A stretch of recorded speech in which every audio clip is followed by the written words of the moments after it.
yes. Good evening, good evening, good evening.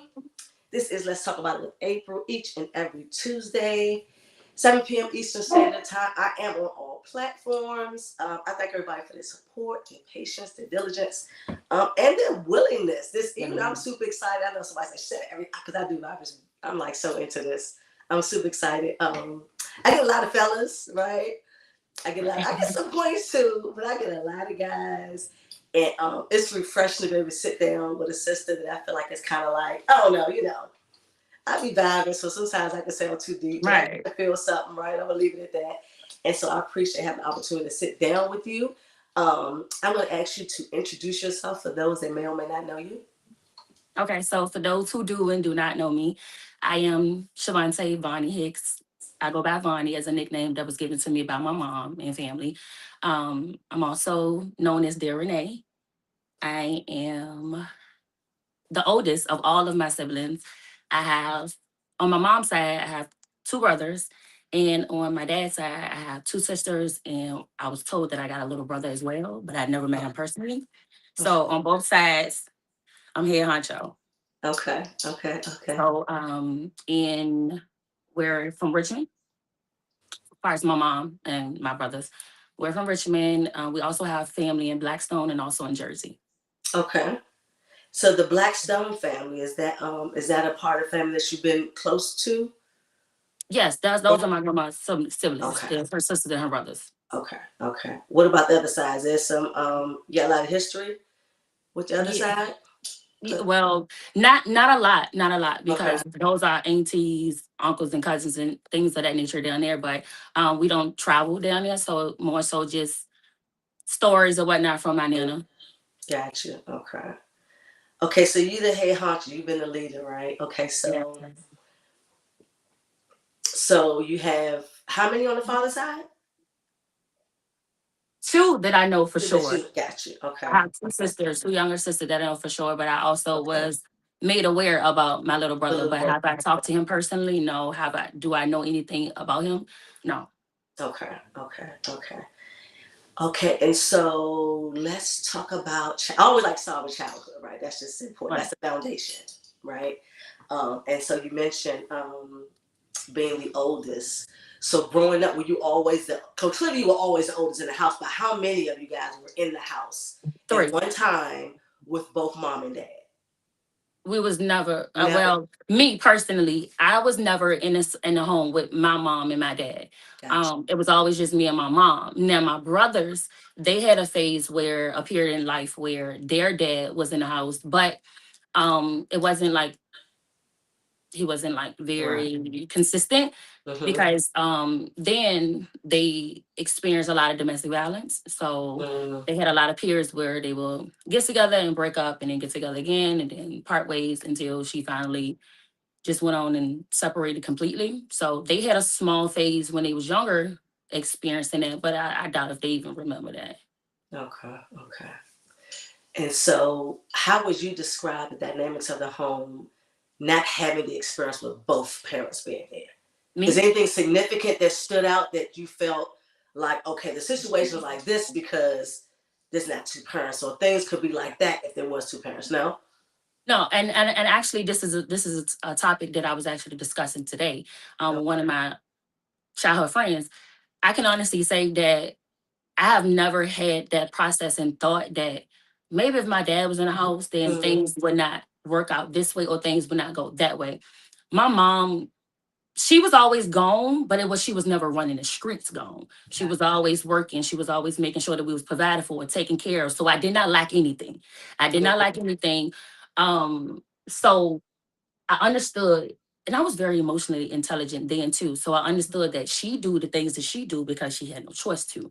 So I wasn't looking to make things complicated for her or seeking, why is he not around? Because even then I had to understand that just like she's choosing to do it, he chose a different route. Right. So I never had that inkling to say, maybe if my dad was here, then she wouldn't have to work as hard. I didn't lack anything. Like when it came down to her providing a roof, clothes, food. I don't care if she had $10 in her pocket. I promise you we ate a full meal that day. So I never questioned anything about his Mhm. existence. Never. So I heard it this way one time. Someone said, this is how a gentleman described it. He said, my mom kept me so distracted. Like I was so good, like things were so good that I was so distracted that I never even, to your point, like I never questioned, never really crossed my mind. So was that like the complete duration of your childhood, would you say? Or did it get to a point where now you kind of No, thinking about, no? not even to this day. Hmm. I never, like my nail and them would tell me stories or whatnot, but I know, like, oh, I never cared. I never cared. Right. My whole dynamic and inkling was, how can I make things easier for her? Like that was my old overall viewpoint. I didn't care why he felt the need to be absent. I didn't care to know about the diagram of his life or his back history. And I didn't care.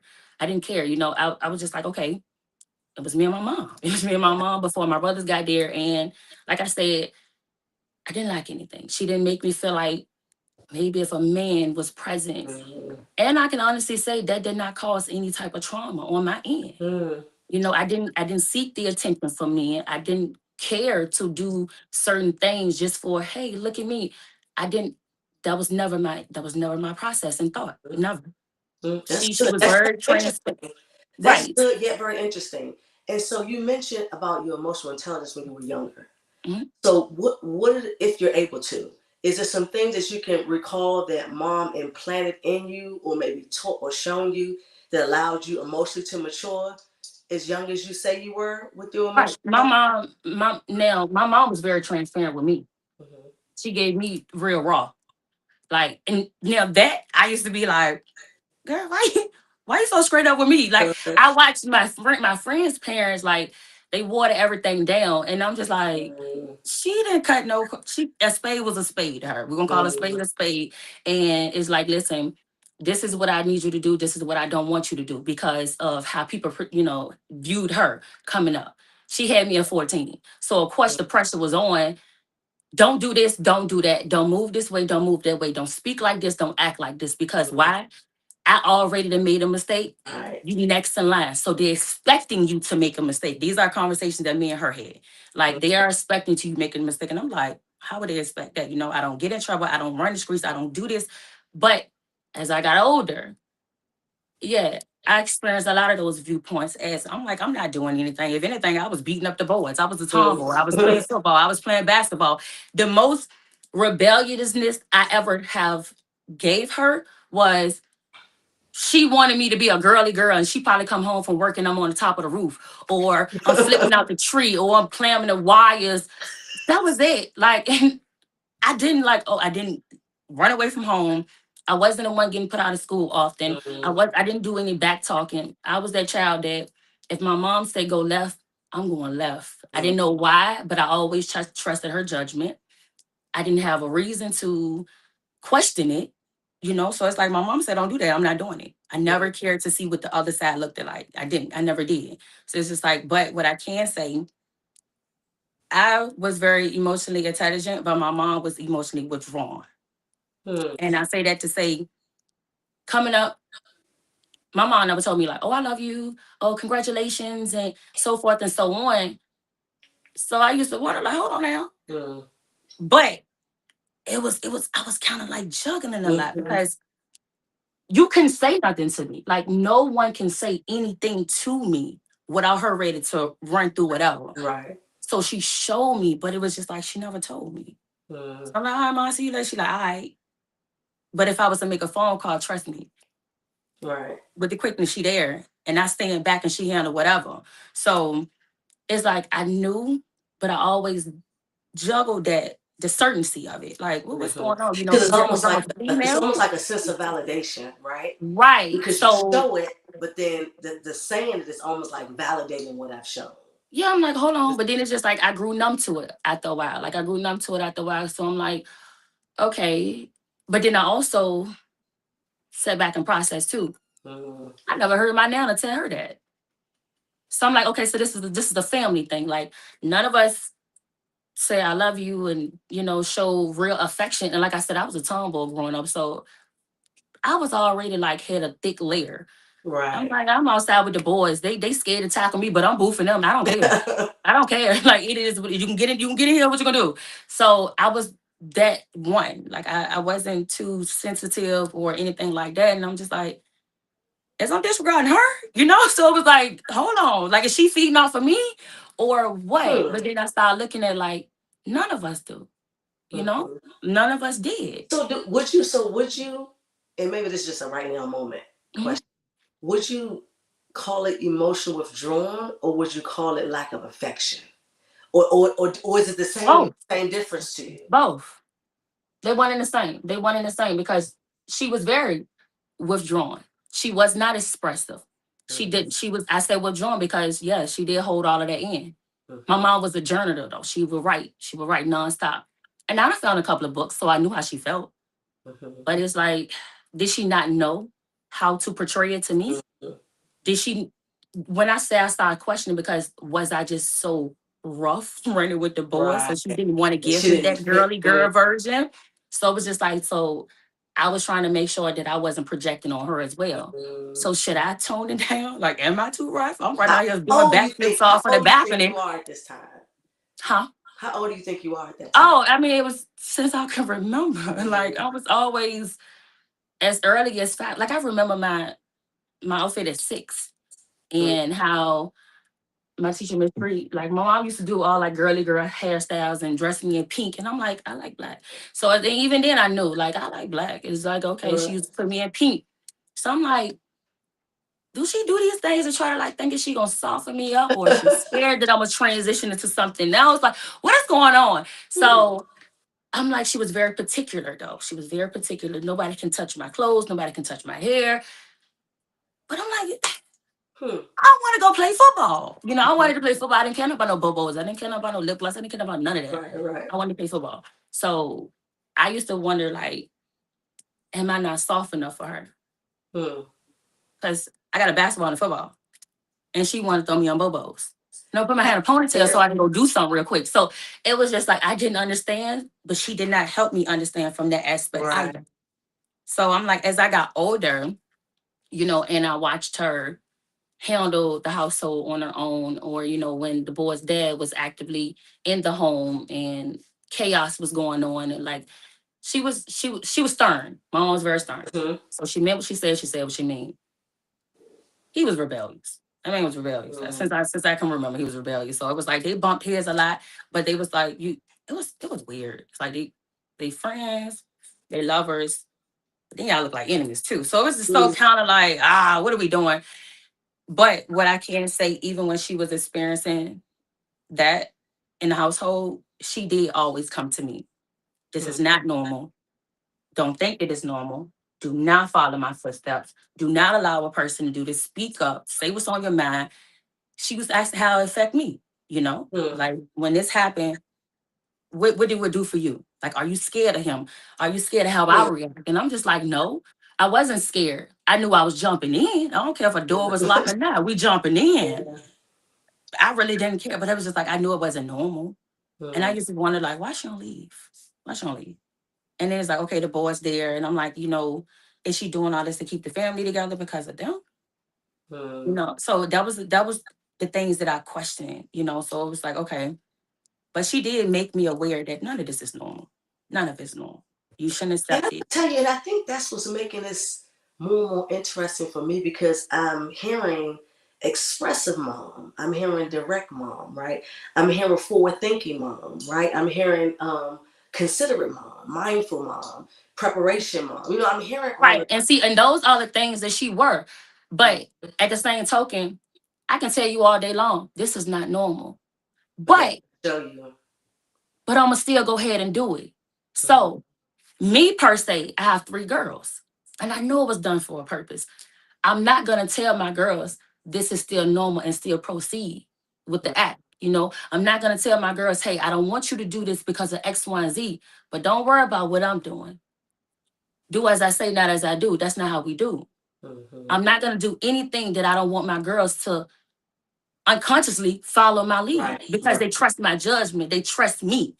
So she was so blocked off. Like I said, she was emotionally withdrawn. So even though Mhm. I expressed concern. So she like, yeah, no, this is not normal. But she was so emotionally withdrawn, they laid back down that night. She wasn't scared of him, not even a little bit. She was not scared of him. Like, and I can honestly say, you have some women who endure these challenges because they are scared to leave. Right. Oh no. That wasn't her story. No, that wasn't her story. It's just like, oh, you rumble, I rumble too. What we doing? So it was just like, yeah, you telling me this not normal, but what's going on? Like, why are and you that so could worried? essentially cater to the emotional detachment because it's almost like Right. It's I like know what I'm showing, displaying it is don't not phase good, her. but if I tell her that I'm doing my part by saying, "Hey, don't do this," but kids do what they see, not always what they hear, right? You know what I'm saying? So it's like we're gonna do what we see you doing versus doing what you're telling me not to do. Mm-hmm. And so, you mentioned domestic violence. Was that so? What all your brothers that were home had the same dad? They do. My two younger brothers, yes, they have the same father, yes. Okay. It went on for a while. Okay. It went on for a while. It wasn't like a short fuse. Like it went on for years. It went on for years. And it was to the point like, you okay with doing this in front of them? Like I used to wonder, like, are they gonna feel a certain way about their dad? But I'm like, they so young. But I didn't know how long the relationship was gonna last. I didn't know how long Like how it was long gonna was ride it this out with him. Right. So it was just like, okay. So instantly, I'm like, how can I make sure they are disconnected from this? So do I lock them in a room? But I'm gonna jump in. I don't care about none of that. Like, what do I do? And it's like, I remember my mom being pregnant with my youngest brother. That didn't even stop them from going at it. And that was so confusing to me as a child, because I'm like, her stomach is hit. Why would you hit her? Why would you hit her? And that incident, my nana, all of us was on them. All of us. And he I'm fast. So it's like he was so mad. Like we was hitting him with steel chairs and everything. He chased us around the complex, but I knew he could have caught us if he wanted to. But it's just like he chased us on this sprint that we was hitting him with real deal stuff like steel chairs and things like that. And it's like, oh well.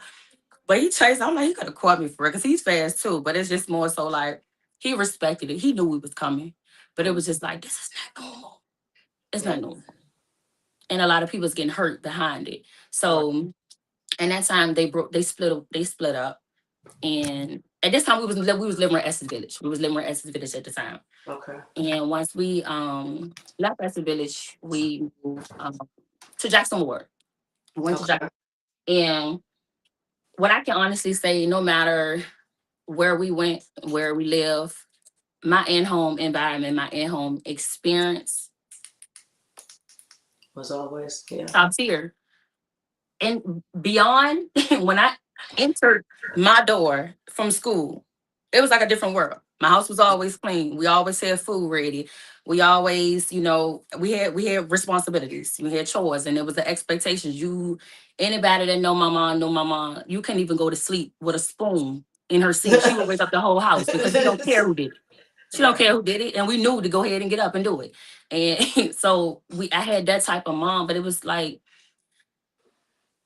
she was so absent. She was always gone.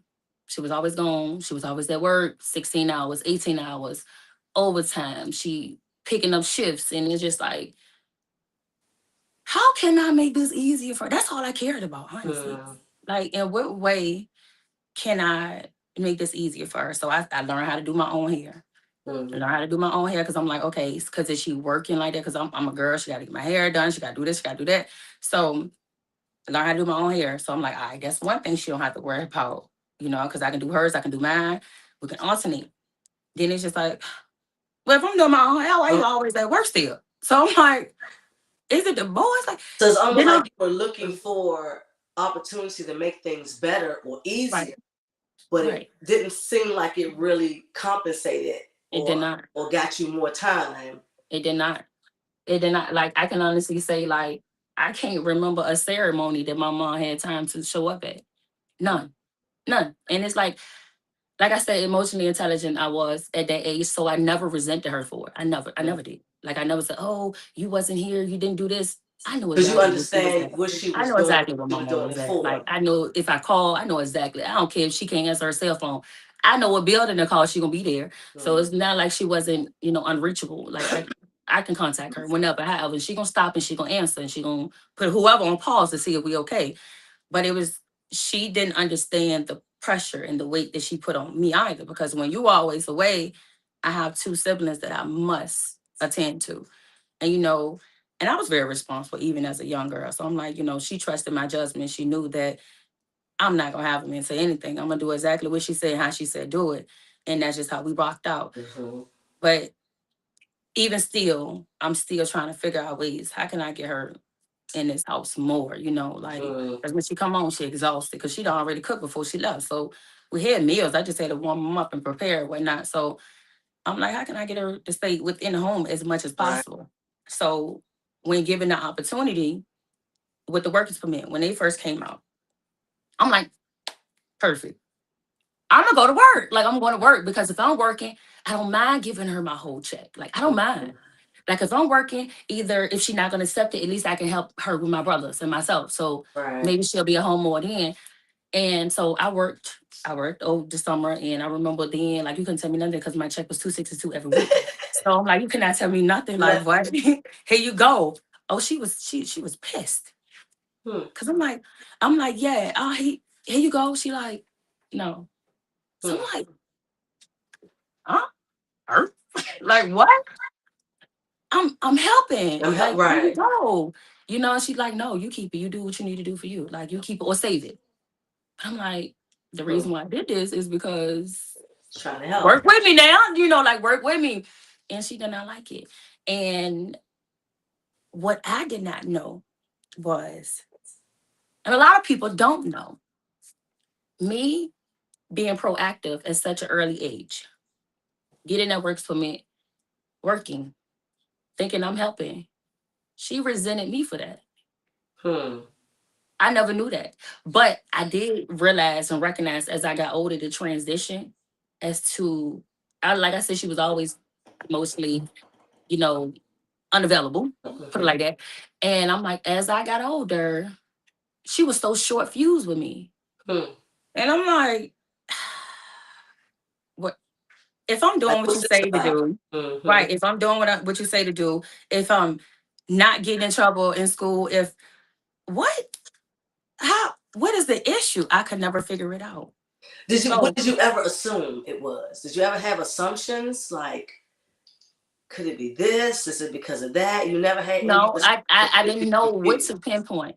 I didn't know what to pinpoint, and as I got older, you hear the older adults, your elders speaking and talking and whatnot, they having their own conversations. So I started hearing, midline conversation of how when you have a child early, it's basically like she in competition.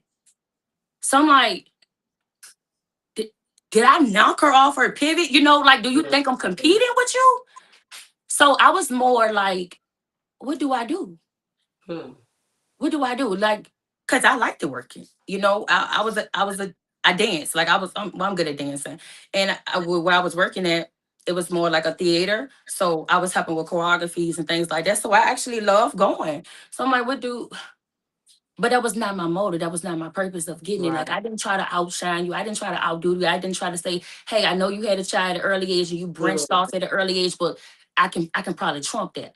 That was not my moment. That was not my thought process. But I'm like, so that's all I heard. She never explained it to me, but I did ask often, well, what's your problem with me? Like, if I'm not giving you an issue, now I'm a mama in the back room because you just cussed me out for no reason, but I was not combative with her. I wasn't. So she would never tell me. She would like, girl, get out my face. And I'm just like, okay, sure, like whatever. But I'm like, that's the only explanation that I ever heard. And that made a bit of sense. It made sense. I'm like, she had me at 14. Did we grow up together? So we like neck and neck, and you thinking like you outgrown trying to outstate? Yes. I'm like, how do I let her know that that's not what I'm doing? So I'm like, but then I didn't never want to bring that to the table because how would she respond? Right. Like you think I'm in competition with you. So I had to hold that in. And I'm like, well, maybe as I get older, if I continue not to be a bother, if I continue not to be a problem, if I continue not to get in trouble at school, and I can show her that no, that's not that. I'm not in competition with you. I'm not trying to outshine you. I'm not trying to take your position. And it made it even worse when the older my brothers got, the more they lean towards me. You know, like if my mom said one thing, they'd be like, sister. They call me, even to this day, they call me sister. Sister, mom said X, Y, and Z. What you think? And she's like, I don't care what she think. I said X, you know? And I'm like, do I answer them? Like, do I give them my opinion? Like, but I'm like, of course, I'm gonna explain to them from my point of view. But hey, y'all just stay out her way, you know? Yeah. Y'all just, if she say clean the room, clean the room. If she say don't do that, don't do it. You know, and I was that child. Can't nobody say like, oh yeah, she was rebellious. No, I was not. No, I was not. And but it got so noticeable to the point, and at this time my nana didn't know either. But my nana was irritated. My nana was frustrated with the whole concept. Was she And living with y'all? Or my y'all just nana, you just my nana did have a period where she did live with us, and when she was living with us, she noticed it more often. Yes, I could find in my nana about everything. So I'm like, you know, hey, she be real nasty to me, and I don't know why. I don't know why. And my nana like, what? You know, she hear it, but then it's just like, of course, she hear my mom's side or whatnot. But my nana knew I was not the one to talk back. I did not talk back. So when my nana was living in the house, it's just like, hey, I now. No, She that's didn't not what we're say. doing.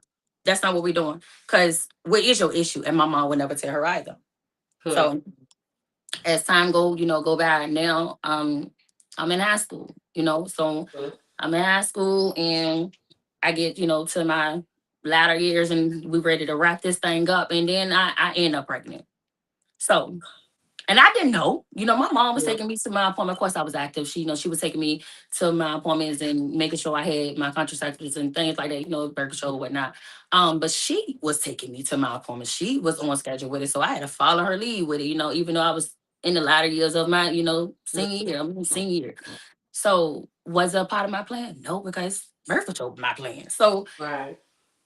and I'm going about my time. She come in the room one time like, hey, what's going on? Like we was neck and neck with our cycles or whatever. She like, hey, you ain't come and get no pay, you ain't come and do nothing.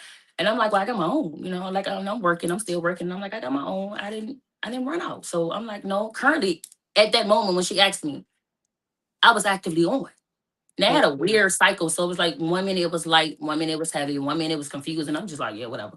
But in also the type of work show that I was on, they already made that known that it will be, a yo-yo system. Maybe your body will react this way. So I'm thinking like, okay, cool. So we get there, get to that point, like, okay, why is she asking me this? Blow it off. She like, and it better not be with that boy. And I'm like, what? My daughter that. I'm like, yeah, I'm not caring. Like, I'm not caring. I done blew her off. Like, whatever. I don't want to hear it. And mainly because she was so like adamant about, you better handle be a better boy. And it's only because we got into a cycle where he was so, he grew up a certain way. I grew up a different way, but it was just more so like, I'm a nurturing person. And like I said, because I was brought up, she wasn't expressive with emotions. I didn't need any attention from him, but I didn't mind standing up to him too either. I'm 5'4", he in 6'1", 6'2". I don't care. So it's like you're not gonna talk to me any kind of way either. Right. So, and I'm a rumbler too. Like, yeah, so what you doing? So it was more so like when we got together, because of what my mom experienced, I was so like dainty. Like he never even knew, oh, we can do this easily. He never saw that side. So when he was going through different things in life and whatnot, and he take it out on me, or he'll like start picking, I'll tell him often, like, listen, go ahead now. Go ahead. Like, go ahead. So I blew it off a lot. Not understanding that if he's this aggressive, y'all might start tussling after a while. But I'm like at the beginning, He wouldn't even brush up against me. Like he'll talk all type of stuff when he, mad or whatnot. And like I say, I grew up a tomboy, so Right. boy, just don't put Wouldn't your hands worry. on me. We can care. I can care less. Like it is what it is. You mad, and I'm not one of those people who, if you mad, you cannot get me mad too. Mm-hmm. So it's like deal with your emotions. That's Holler emotional at me intelligence. after. Learned that Yeah. early. So I'm like, I'm not gonna follow your lead with this thing. You're not gonna take me down a rabbit hole just because you upset. That was never me. So it was just like more so he took that as a challenge. I didn't know that either. So I'm like, I don't take you for a joke, but you mad. I'm not. Mm-hmm. I'd rather stay on this side. You figure that out over there. So we start tussling. It was to a point I remember vividly. The first time me and him ever got into an altercation was I was watching SpongeBob. He was throwing Hershey Kisses at me. And I'm like, first of all, it was my Hershey Kisses, so I already had a problem. Mm-hmm. Secondly, I like SpongeBob. Why you bothering me? Right. He throwing them. I kept saying, like, hey, you keep throwing them. Once this episode is over, Hmm. we're gonna have to see about that. He been waiting on this moment because he hear a lot. Like, oh, I heard about you, but I never had to show him that side. And he was already agitated in that moment. So I'm like, he was frustrated and he kept doing it. But then he mushed the back of my head too. Hmm. And in that moment, when I think about it now, I was like, did I have enough time to leave? Like, let me go ahead and leave after he did that. Right.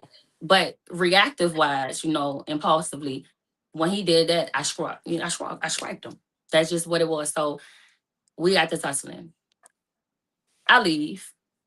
But it was just like, I'm not a person who hold grudges or like, I could be mad at you right now. That of mine is what it is. Right. So it's like once I left and everything calmed down, it's like it never happened to me. And And I'm like, this is before you conceive, or is this when is this this? was this was before I conceived. Right. Okay. But I kept wondering like, why my mom don't like him? And that's why. Okay. That's That's why. why. That's why. That's why. And I'm like, my mama can't stand him. Like she cannot stand him. Like, don't talk about him. Don't you better not be pregnant by this man. And I'm just like, no, I'm not. Like I didn't know. But that was why. From the very moment that we had that first scuffle, she despised him. Like she despised him. Up until the day she passed, she despised him. And I'm like, okay. Let me ask you this real quick. So did it ever occur to you a cycle repeating? Yeah. From the moment it happened, yes. Because like I said, when I got home, in my mind, done. Cause what? Which I didn't even do anything, and you literally provoked me until I reacted. In my mind, done. We done. And I did not go back right then and there. I didn't, like the other prior things, like I said, like he was aggressive and things like that, but it didn't really get far to us fighting physically until that moment. But in that moment, yes, I did. I this was a repeating cycle to me. So I changed my number. Got on, changed the number. We parted ways after that. And that went on for some time. And I'm like, okay. So when she asked me about me being, if I think, and I'm like, no, I have not even been, we have not been together. I have not seen him. I have not heard from him. Even when we in the building, I don't speak to him. We disconnected. But then he started showing up in my classroom. Like, hey, I think this is what's going on with you. And I'm like, yeah, and to me, I'm like, he's just saying it because he just wants my attention. Blew it off completely. Because I'm still coming on my cycle. Blew it off completely. So then my mom asked me again. I'm like, look, no. I showed her. Right. Right. See, it's no way. See?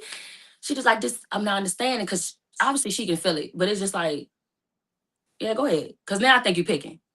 Now I think you're picking. And I think you hunting for something like that. Now I'm getting annoyed. But then it's like, I'll never forget. Um, I put $400 on that bet too. My mom, like, I'm taking you to the doctor. And she said it because me and my cousin, I had a cousin that stayed with us at the time. And we went to 7-Eleven. I was driving there.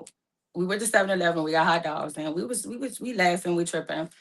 And I got choked off a jalapeno pepper. So when I got choked off a jalapeno pepper, I coughed so much I vomit. Mm. So her instant thought was, "You ain't never do that before." And I'm Yeah. like, "Well, I ain't never choke off a jalapeno pepper either. Like, Exactly. what you mean?" So in my mind, like, But all she right, was already now in a she good got in your place. head too. Is we in this thing another? Is we in this thing together or not? So she just like, so now she's starting to question too. Like, I ain't never seen you vomit before. We ate plenty of hot dogs. I'm like, whatever, man. My mama scheduled an appointment and we we go to the appointment and it's me, my cousin, my mom go to the appointment. I was confident too, cause man, please, we put a bet on, and she like, all right, we're gonna bet money. Not a bet. We put a bet money. My pass check was ready to be gone. You understand me? So I'm like, oh, I get paid. What time? When I go to the doctor, she tell me, I'm like, oh, that's payday bet. I'm on it. I'm on it. I was so confident. Like my cousin, like, all right, this what we doing. I put the money out. I handed it to her. We gonna go cash my check. I handed it to her. I just know I'm ready to get that back plus yours. Like, yeah, I'm confident. I go in that place. I go in that building. Me and my cousin, her. I'm like, you come with me because I don't. She was too confident for me. But I'm like, it's coming with me. So I'm talking cold cash to her. Like, all right, okay. Now you better apologize. Da, da, da. She like, yeah, all right, we get in there. He do his, no, they do the urine sample first. But in that moment, I am, like I said, I'm on my cycle. Mm. So I look at the cup. Oh, I can see the blood particles. I can see it all in there. So I'm like, yeah, here you go. With confidence, like, there you go. Man came in that room, was like, um, do you want your mom to stay in the room? I need to talk to you about some things. And I'm thinking like, pregnancy wasn't the first thing that came to my mind. Mm. I'm like, already, he probably think like I got like internal bleeding or something. Like that's my mind went to. And Mm. I'm like, I'm ready to shut all this down. Like, what? He was like, you want her to stay in the room, but the way he kept standing and looking at me, I'm like, Something going on, man. mm-mm. Hey, she can go. She can go. I'm like, mm-mm. Do not have her in here when you ready to tell me whatever you ready to tell me. So I let my cousin stay in. I'm like, we was peas in the pod. Like, no, you stay right here. We all in this together, baby. I don't care who it is. It's me, it's you. So we gonna rock Right. this thing out. So she like, okay, stay in the room. He tell me, like, your test came back positive, but the form of birth control, it comes from him. Mm. So now he is more so on the concern part as well, because Mm. if the test is what it says, then we need to do blood work. We need to see what's going on with this baby. We need to see if it's fully developed. How far are you and things of that nature. So of course he do his exam. He like, yeah, he get on the phone, he leave out, get on the phone with another doctor, because at that point he didn't tell me all the details right then and there, because he was saying that I needed to see, OBGYN, and he was gonna send me across the street. We was down MCV, VCU. So he was like, I'm gonna send you to Gateway. I'm gonna send you down there, and they'll give you more detail. But he did confirm that this is what we're dealing with. And I'm like, okay. So I'm shocked though, like, there's no way. Then I'm like, I can't be that far. But then I didn't even process that I haven't been with this man in months. Oh. Mm. Wait a minute. Like, and my cousin is the one that brought that to my attention. Like, well, you haven't been over there with him in a while. And I'm like, so is this why he's scared? Like, what's it, what did he see? Or can he see anything? Go. Now I'm telling him I'm ready to break the news to my mom. Me and my cousin go out the room, and I'm like, hey, I described my mom because she ain't in the waiting room. I described my mom to a T. He like, do she got a white car? I'm like, yeah. She left a long time ago. She already knew. Mm. I said, what? But she drove us there. And I also had my own car. So if you was gonna dip, why you ain't let me have my own car? That's like, why would you do that to me? So I'm like, what we gonna do? I never rode the bus a day in my life, so I didn't even know how to get on the bus and go back home. So my cousin didn't know either. And I'm like, okay, so at this point, I'm kind of like disassociated from it, because I'm still trying to process the fact that how. How? And if so, if I go to this next building and they confirm it, why was he so like disheveled about it? Mm-hmm. Is something wrong? What That was what my head went. What would I have to face after this? am I too far along that we can't do? But I was like, that was never my thing anyhow. But it was like, okay, let's just see about this. So we look, we go outside and start snowing. Mm. I said, no, we gotta go outside. We gotta walk out there in the store. We go eat food. Me and her at McDonald's crying. Cause I'm like, now what do I do? What do I do? What do I do? So she didn't want to go back home because then she got to face my mom by herself. I wasn't going back home because you left me. You left me, and I fell away. And wait till my nana found out that you left me. I couldn't wait to tell my nana, like, cause how dare you leave me down there scared by myself and my cousin? She won't know what to do. So we there, we eat. I go to the appointment. At that appointment, I really could have found out what I was having. Mm. But the concerns was because of the type of medication I was on at the time, as far as with birth control, her features was very alarming. You know, they was questioning whether or not she had Down syndrome. So Mm. not only that, I just found out I done betted my check. Right, that's gone. She left us. You saying her features look like what? So I don't know. What if it is true? What do I do? So this is the same day when you go to this Yes. appointment? Okay. So And your mom's still I not didn't with even want to know if she was a girl or a boy at that point because their whole main concern was even if, you know, they did the blood work or whatnot, they said, you know, but things could change and she would not shift. So they wanted you. to How go far on. along were you? Did you know? I was 4.5. I was Oh. 4.5 months. So it was like, and she was in there pretty big. And I'm like, they was trying to get her to like maneuver. But at the time I didn't know she was a girl. So it was like they was trying to get her to maneuver. But when she was trying to get her to turn over, the way that she was positioned, even I still got the ultrasound. She did look like her features was, you know, of the sort. And I'm like, well, what do I really do? So I'm like, you know, her is he gonna know how to take this? So do I tell him now? So I had to get the test done where they put the needle in my stomach, my navel, to draw her fluid and things like that to really test further. But before all of that process went on, I had to tell her dad, like, this is what they said, this is what we're dealing with. I don't know for sure, but I know I ain't going home tonight. Like I just need time to like, cause I know she worked. So I'm like, that's not what I'm dealing with. So you So still hadn't told your mom at this point by telling him? I did not confirm it with her. No, I did not confirm it with her. She didn't even check on me. She didn't check on me. She did not check on me. She did not see why I didn't come home, or I know she didn't notice that I was back at home. You know, she did Mm. not. And if she did notice, she didn't tell me. Like she didn't say like, "Where you at?" Nothing. How did the visit go? What did they say? She didn't say anything. So um I believe my cousin did not go home either that day. So the next day we had planned to get on the bus. So got like we was coming from different locations. So our bus should have met up, you know, at the same time. Mm. She just had to walk a little bit to meet me, but her bus got there first. And I'm like, okay, but she was so scared. I'm like, well, I gave her my key anyhow. So she had my key. I get home, this girl in the closet. She in the devil. I ain't facing She myself. meant she was not facing it by herself. So we, you know, my nana like, where you been at? So my nana was more concerned than anything. Like, I came in that room Mm. where you were. And I'm like, Right. perfect time. Let me tell you how she left me. So I just started. But you know, and I'm frustrated. I'm angry. But at the same token, I'm like, I didn't realize I was hurt. I didn't realize like how bad that hurt my feelings. Mm. And so I break down to my nana like, why would she leave me there? Like, why?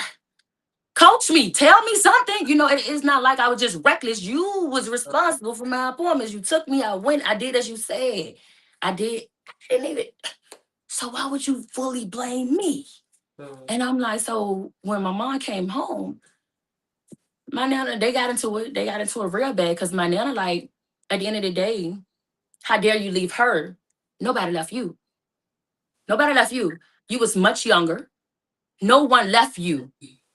We wrote it out with you. And at this point, I have not asked my mama, not even for a penny.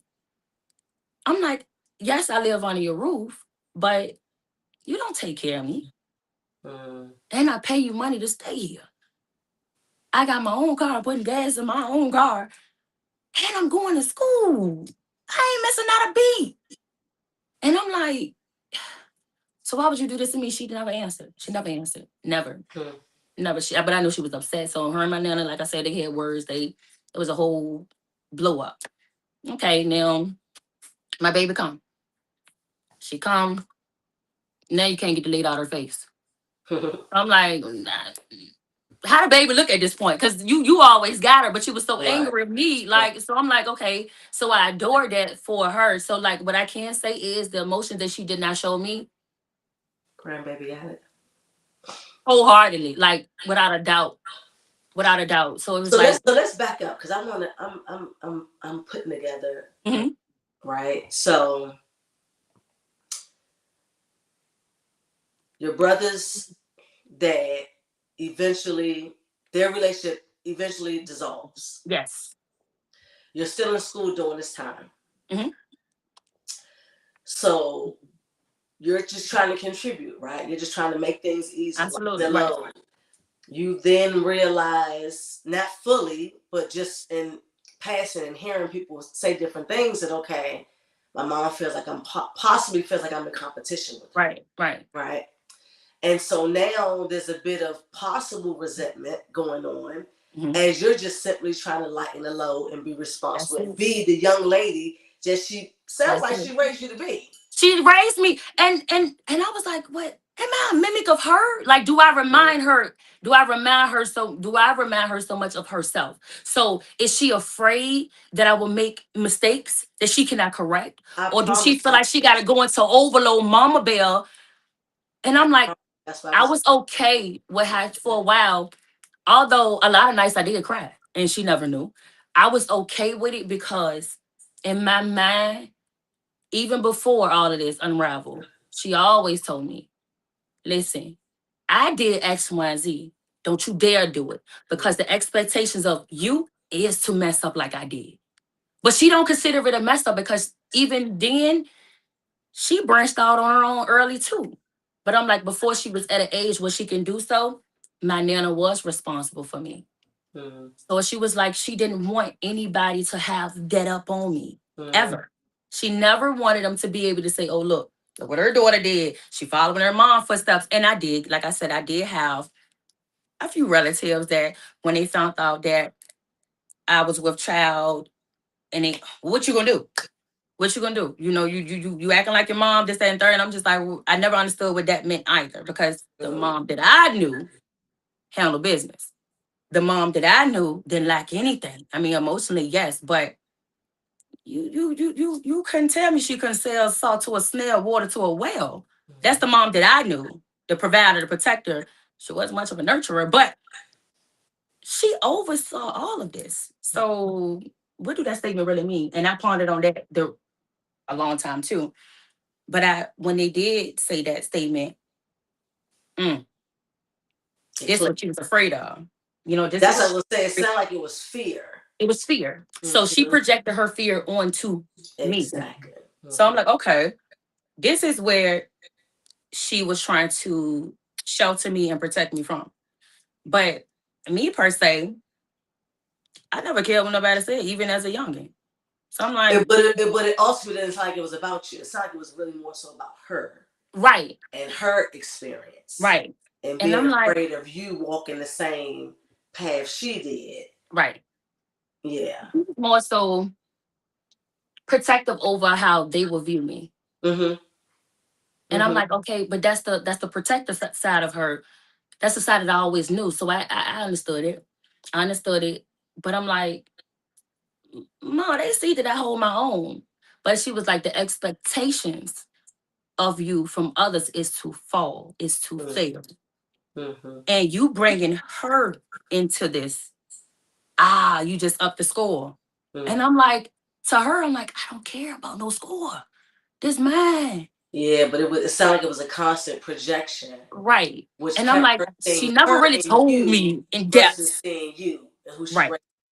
Right. It's like she just kept seeing her, a version of her in you. And then literally, she did. I can see now because now, even when I look at my oldest daughter, the girl got my whole face. So I'm like, is that what you saw? Like, is that what you saw? Like, Lord, please don't make her, make the same mistakes. But I'm like, if you understood the woman that you was, then you should know that I learned the blueprint was the blueprint and the foundation was heavy. You Yeah, know, like but you gotta know it's environmental, right? You know what I'm saying? Like I said, right, right, do everything, you do all of the rights and right, dot every I and cross right, every T, and but the environment.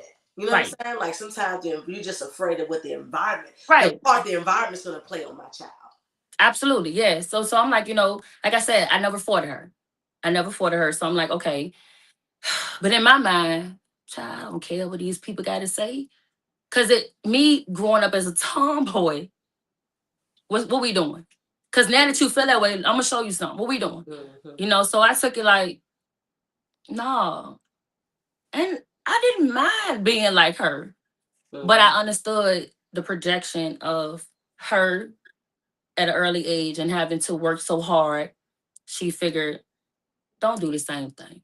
Like Mm-hmm. don't get into a realm where it's a repetitive cycle where you not really at home and are you gonna have time for this baby and how many more are you gonna have? And I'm like, she didn't break that down to me right then and there. Right, right. So And all then I you kind got, of going with the flow, like you feel that's like you're a all. responsible person, so you ain't Right. really worried about all that.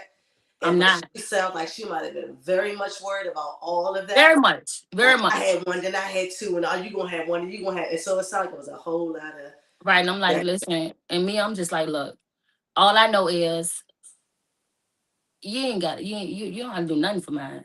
Mm, I got her. I got her. She like, I mean, that was not her concern about what she would have had to do or nothing like that such. So she didn't right, care. But it was just like how much of the forefront she gonna have to come up in my defense. right, And me, exactly. I'm like, Mm-hmm. I Mm-hmm. got me. I always been one to speak my mind and you not ready to run over top of me. You not ready to we not doing that. And Yeah, everybody in my family knew that. Like I'm the one that I'm very vocal. I'm very expressive. Like if I felt away about something you did, you gonna know about that. You gonna know about that. So I'm like, Ma got me. And I got her. She like, she and didn't she care. might not have even doubted that. You know what She I'm never saying? But doubted the it, but it's just projection was like, probably so heavy. right. You know what I'm She saying? never doubted it. She told me that too. Like, I'm not concerned about what you can and can't do. I know you will. And matter of fact, it's better. Right, that part Cause was then you're gonna have to see about me. And I'm like, I ain't no one about her anyway. Like, that's like a side that I didn't want to aggravate at all. right. So I'm like, okay. So it was water under the bridge for me. I'ma do what I gotta do so she can back up off me a little bit, like, like put your guard down, Bring it son. I down. got this, Like like trust me. Mm-hmm. just let me show you that I got this, like I know it was not a planned thing and none of us was expecting this, but we gonna be good. Like we gonna be good. So time go on. So hold on. You go through full term. Hmm. Everything turns out as planned, as expected. Yeah, I didn't Was have it any complications. I worked, well, she came 3 weeks early, yes, but okay? that's just, I don't know. She was heavy. So I was just like, I don't know. She just couldn't wait to enter. But it was like, that was the only thing. I never had any complications. I was never the one always sick. I worked and I did what I had to do. And I didn't drag. I didn't complain. So she kind of like backed off. But after I gave birth and she moved from Southside when I got pregnant with my daughter. And we were still in Southside, but we moved to a different house. And it was in that moment where it's like I'm no longer carrying. She didn't really give me any attitude. She really didn't say much to me when I was Okay. carrying. So I'm like, okay, at that point, I'm thinking like the resentment got a little deeper. Mm, Like, is she resenting me because of like, is her watching me grow, you know, that was frustrating her even more? Like, okay, but I'm like, whatever. We didn't really talk. We didn't really talk. Like, we didn't talk. And I'm like, okay, I became accustomed to that. A lot of people don't even know that. So it's like I became accustomed to coming home and me and her not saying anything to each other. It was a normal. It was a normal. It wasn't normal for my nana, no. My nana couldn't stand it. But it became my norm. And it became my norm because never have I ever wanted to go head up with her. Never have I ever took pride in being rebellious or arguing, being confrontational with her. So it was just like, in order to keep the peace, if me and her don't talk, yes, my feelings is crushed, severed. But I'd rather for me to be quiet, so therefore me and her don't get into a whole argument over nothing, than for me to keep on. drilling and poking and probing, trying to get answers about her. So that Right. became our norm. So we really didn't speak much. We didn't So speak you much. became numb to the silence and I the did. lack of It became my routine. It mm, became my routine. It was just like, and on top of that, what I knew was I ain't ready to argue with nobody and I'm pregnant. Because what they explained to me and what I knew for a fact, like even when I was nervous, she roaming around, she bumping, she moves, she doing this, she doing that. So I'm like, that can wait for another time. Like I don't want to even find out the answers because we've been doing this same rodeo. We've been doing this since I was year high to a turtle. Okay, cool. At this point, I'm older. I'm older. I'm handling my own. You feel how you feel, cool. I just know not to disrespect you. I know to get out your way. I know to stay clear of you. If I see that you had a bad day, I don't want no parts. I'm going this way. I'm right. going that way. So we avoided each other for a while. For a Does it while. seem like that took place possibly your whole pregnancy? Yeah, yeah, I did. And on So where's top of that, dad? How did he respond to that? Did he become a responsible party? Your daughter's father at no, the time? No. no, because he had got into some trouble. Um, so he wasn't as active. He wasn't as active even before he got in trouble. He wasn't as active. But me, like I was more mature when it come down to like just the literacy of the world. And like I said, I was never a complainer. So and I was always the one to give everybody the benefit of the doubt. So it's Mm. like, okay, even though he was disassociated or he was like he seemed excited at first. So I'm like, I gave him that. So I'm thinking like when he get closed off and he's so far removed, what happened? I'm always the one to try to process and unravel some Right. things for everybody. So I'm like, so what happened? Like, I know he had a rough childhood. So is that affecting it? Is he scared? Like he didn't grow up with a dad. Like, do he think he gonna mess up? So I accepted it. Uh-oh. So what happened? You right back. You got right back on. Maya, I thought I put this on do not disturb. What happened? I can see and hear you. You can see and hear me? It's not letting me do it. You're good though. I don't know if you can It's see not me. letting me. Uh-oh. Yeah, she got a call and probably did that.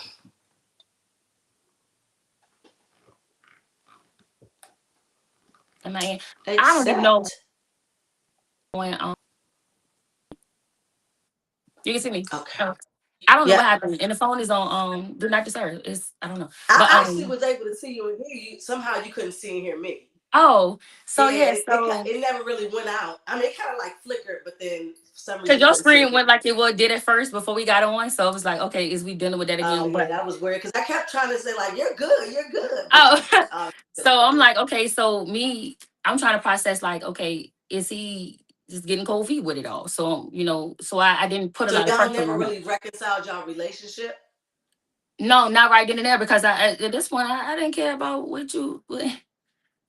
It wasn't normal. It wasn't normal. It wasn't normal. And I'm like, so when I was going through my pregnancy, no, we did not beef. We did not bump heads a lot. We was in communication and he actually was there during her birthing. So we was on a cordial base, we had the conversation about, giving us another run and things of that nature. But I'm a type of person, once I view you a certain way, that's just you. Yeah. Yes, I'm very understanding, I'm very compassionate, and I can give you as much counsel and, advice as possible. But once that is turned off, that's turned off. Once I'm disconnected from it, I'm disconnected from it. And at that point, we was short fused with each other anyhow. So any little thing he said, I'll be ready to cuss him out. So it's like, whatever, shut up. You didn't really play a part. And it's like, but he did have moments where he did actively try to give his all. So I'm thinking like we young, is he confused? Like, is this a lot on him? So we did have our little Because it yo-yo can be all sessions. of that. Yeah, Mm-hmm. it's a lot, it's a lot. Like, is he scared? That's why he backing off and he come up to the forefront and he back off again? Or is it that he grew, I didn't know the actual dynamics of his home. So when he was growing up, so I'm like, okay, he was just unfolding little by little. So Mm. past that part, I gave birth. He was at the birthing, you know, I'm still living with my mom, but like I said, my mom was very closed off of me. We didn't talk, so that was heavy too. So I'm like, I'm gonna confront her. And my man, I was gonna confront her because you're not gonna keep on treating me like this. But Avoiding men, yeah. I ain't had a guts to at the point at that point. I'm like, every time I come home and she walk right past me, I'm like, I'm going downstairs. I'm saying something. But then I never hit the balls. Never did. I didn't. I ain't have it to do it. So I started writing her letters. Hmm. I started writing her letters, and I never had the balls to give her those either. And that goes to, I'll tell you how that merged in. So the letters that I was writing her had a specific heading. Okay, cool. Then she used to always pick little arguments after that. I'm like, oh, we don't need to talk. So what you got to argue about? How did that make you mad? How you huffing and puffing? So that went on for some time, and like I said, the oldest my brothers got to confine it anymore. I got to a point I didn't even want them asking me anything else. Like, because it sounded like it might have became more competitive. Yes, I'm like, mom, she's a sister, right? What's going on? Yeah, they looking at me like big sis, like, help me with this, and I'm just like, I don't know what to do. Cause the more I help y'all, the more I said, well, Mom, what they do? That was so bad that you gotta be that. Now it's like, oh, now you challenging my parenting. Mm-hmm. Like what? What? How? Like I'm thinking I'm helping.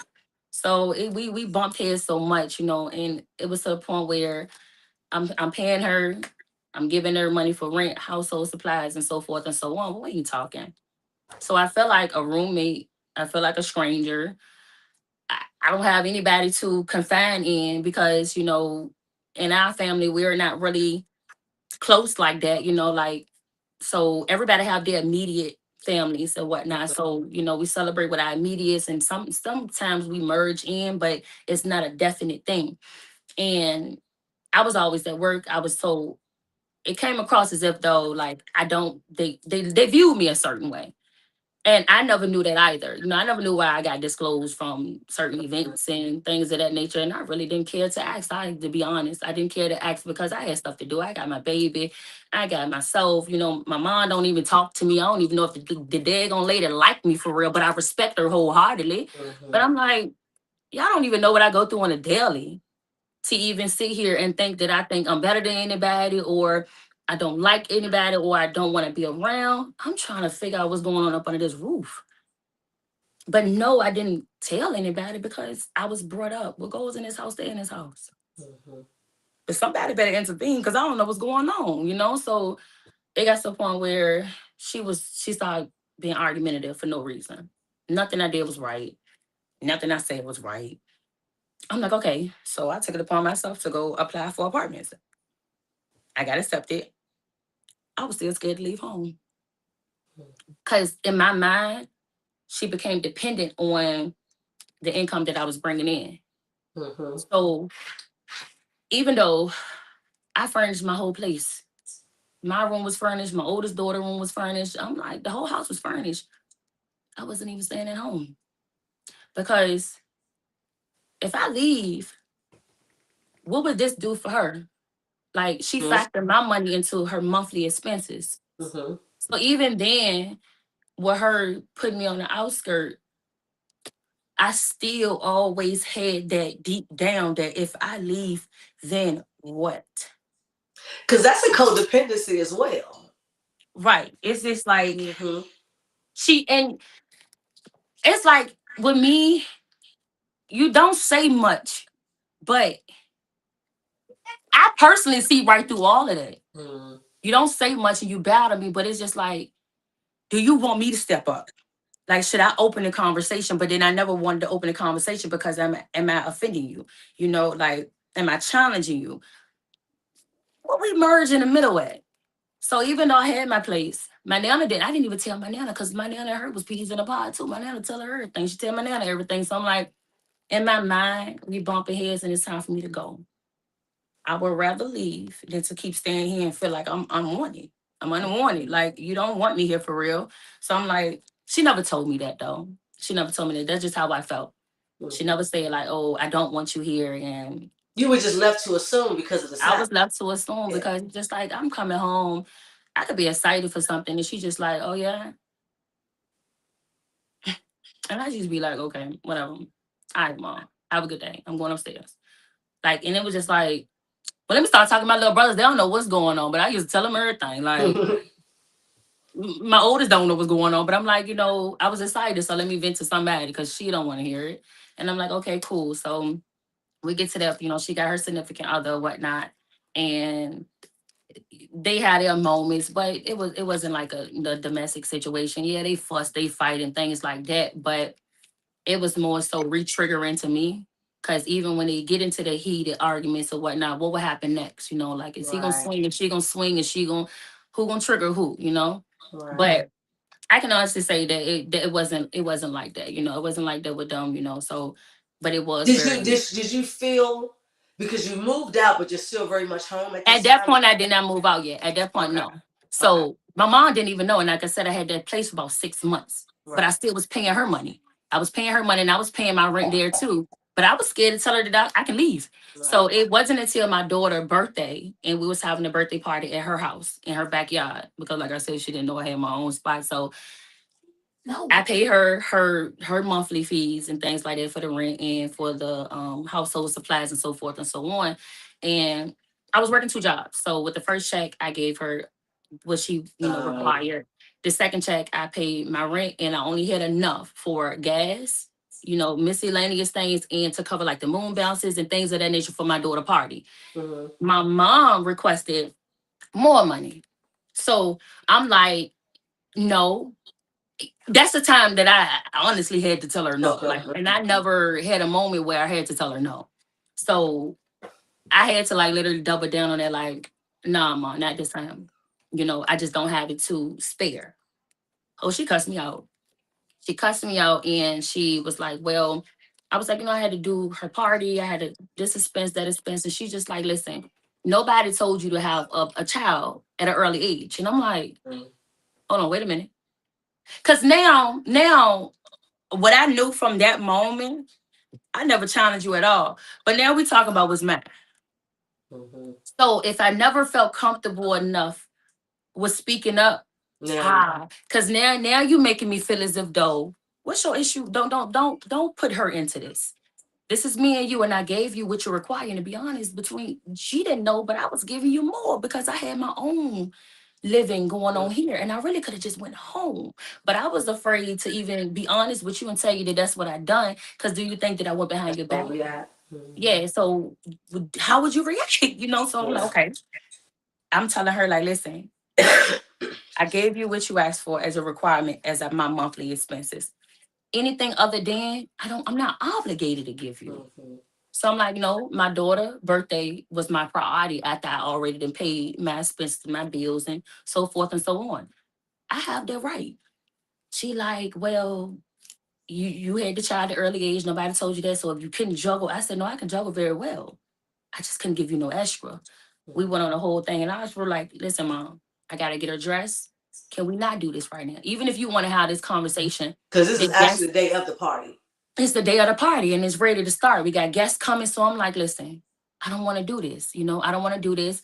She upstairs. I got to get her prepared. I've been outside setting up tents and things. I need a shower. I need to get myself, I'm exhausted. Can we not do this? Can we wait? So she like, no. And I'm like, I really don't have to do this. She like, yeah, you're right. You don't have to do it. You pretty much of age. You can get out and go. I said, why would you put me out? And I'm like, I sat at the top of that stairs and started crying. Like, what? That was the first time she ever told me that. Mm-hmm. And I'm like, you know what? You're right. I can't leave. I can't. She like, yeah, you can leave, but the baby stay. And I'm like, no, the baby come with me. She like, no, you can go probably with your baby dad or whoever. But my granddaughter stay here. She will be taken care of. She will be provided for. I said, no, she will go where her name is on the lease, where I reside. So she like, when?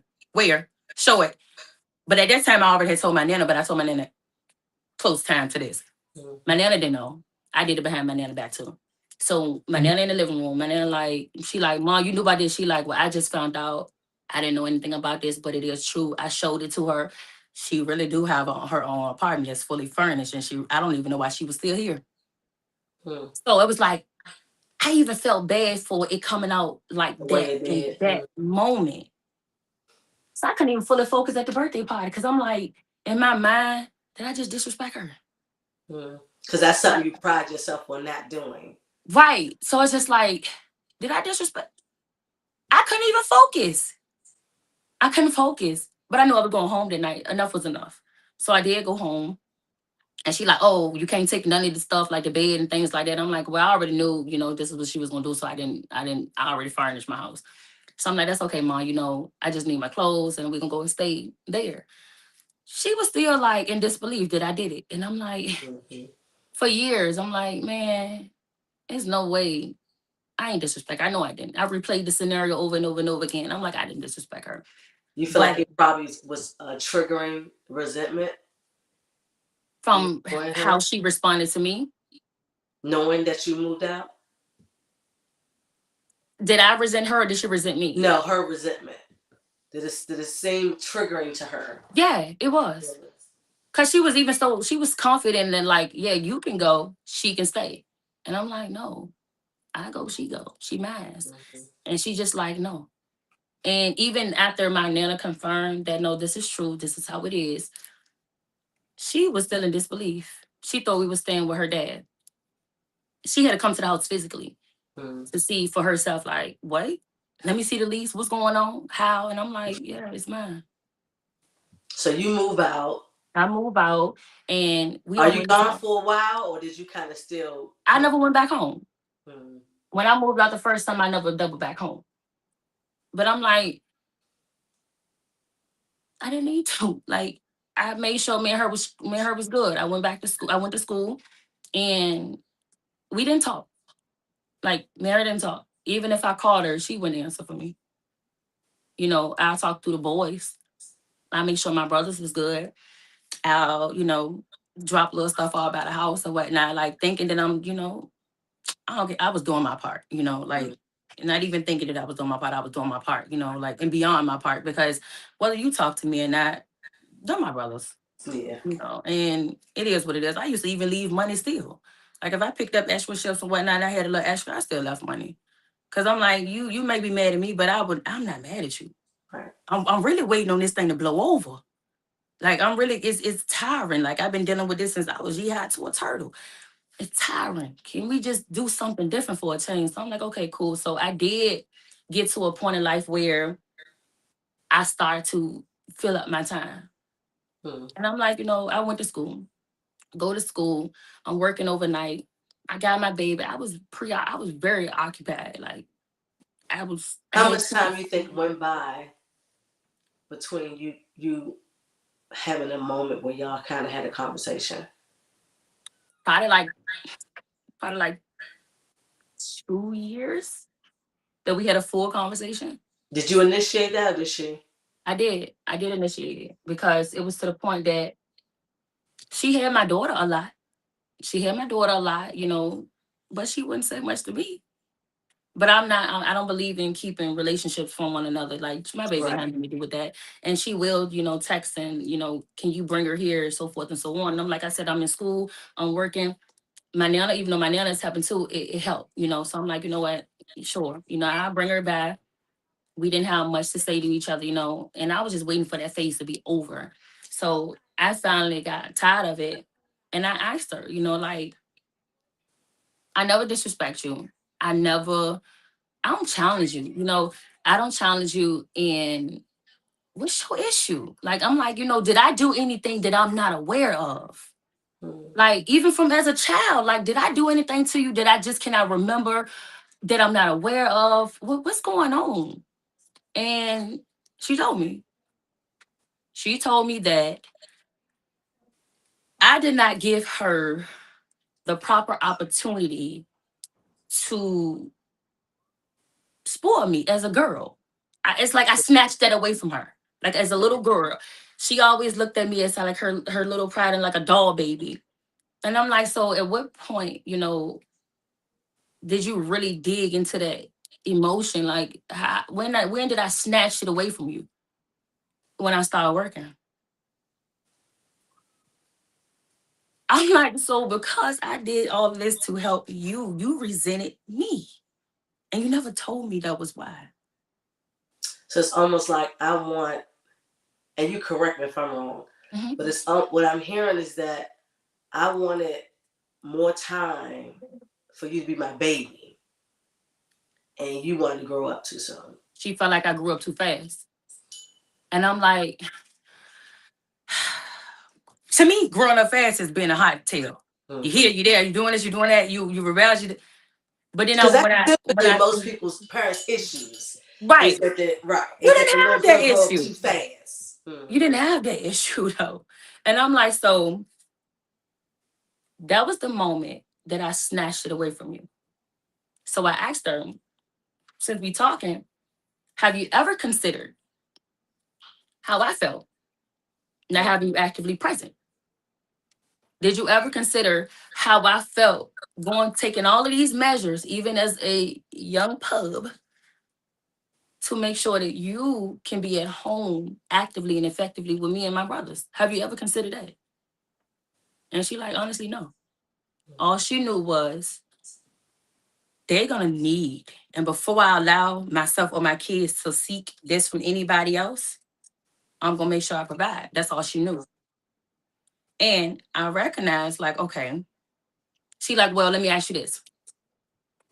Did you ever resent me because of how I acted towards you or how I treated you? And I'm like, to be honest, I didn't resent her. But it This is was what your mother always, asked you that you resent yeah, her. yeah, like I gave you an answer.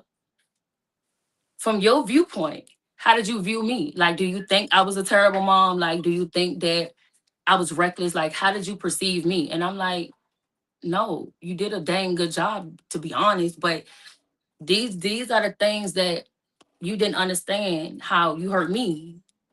I set up late night crying because I'm like, I'm doing everything I possibly can to make you open up to me, to have you trust in my judgment, to have you confide in me, to have you tell me what is going on. And you never cared to open up. So I went about life having a daughter, processing things like, I ain't never gonna do this. I ain't gonna never, be so closed off to my daughter. Like, so now I'm sitting here in overprotective mode because to be I'll honest, I say don't want pride over. nobody touching what's mine. So you start to create that same visual point that I never cared to hold. Cause now I don't want her to go stand with nobody because I need to make sure mine's good. And I'm like, Mom, you didn't even understand how you treated me that way made me so overprotective over her. Cause nobody ready to play with what's mine. Y'all not gonna treat her no type of way. You're not gonna talk to her no type of way. But it's just like, why would you not ask me then? And she just like, because how she recognized the way she treated me, she thought I already developed resentment. So at Uh, this time, we really is at odds. And I just didn't know. I'm it like, was oh it no. was deeper than It was competition. it was deeper than that. Yeah, it was way deeper than I'm that. like, Mom, you could have told me this. And I asked, I'm like, dog, you can tell that.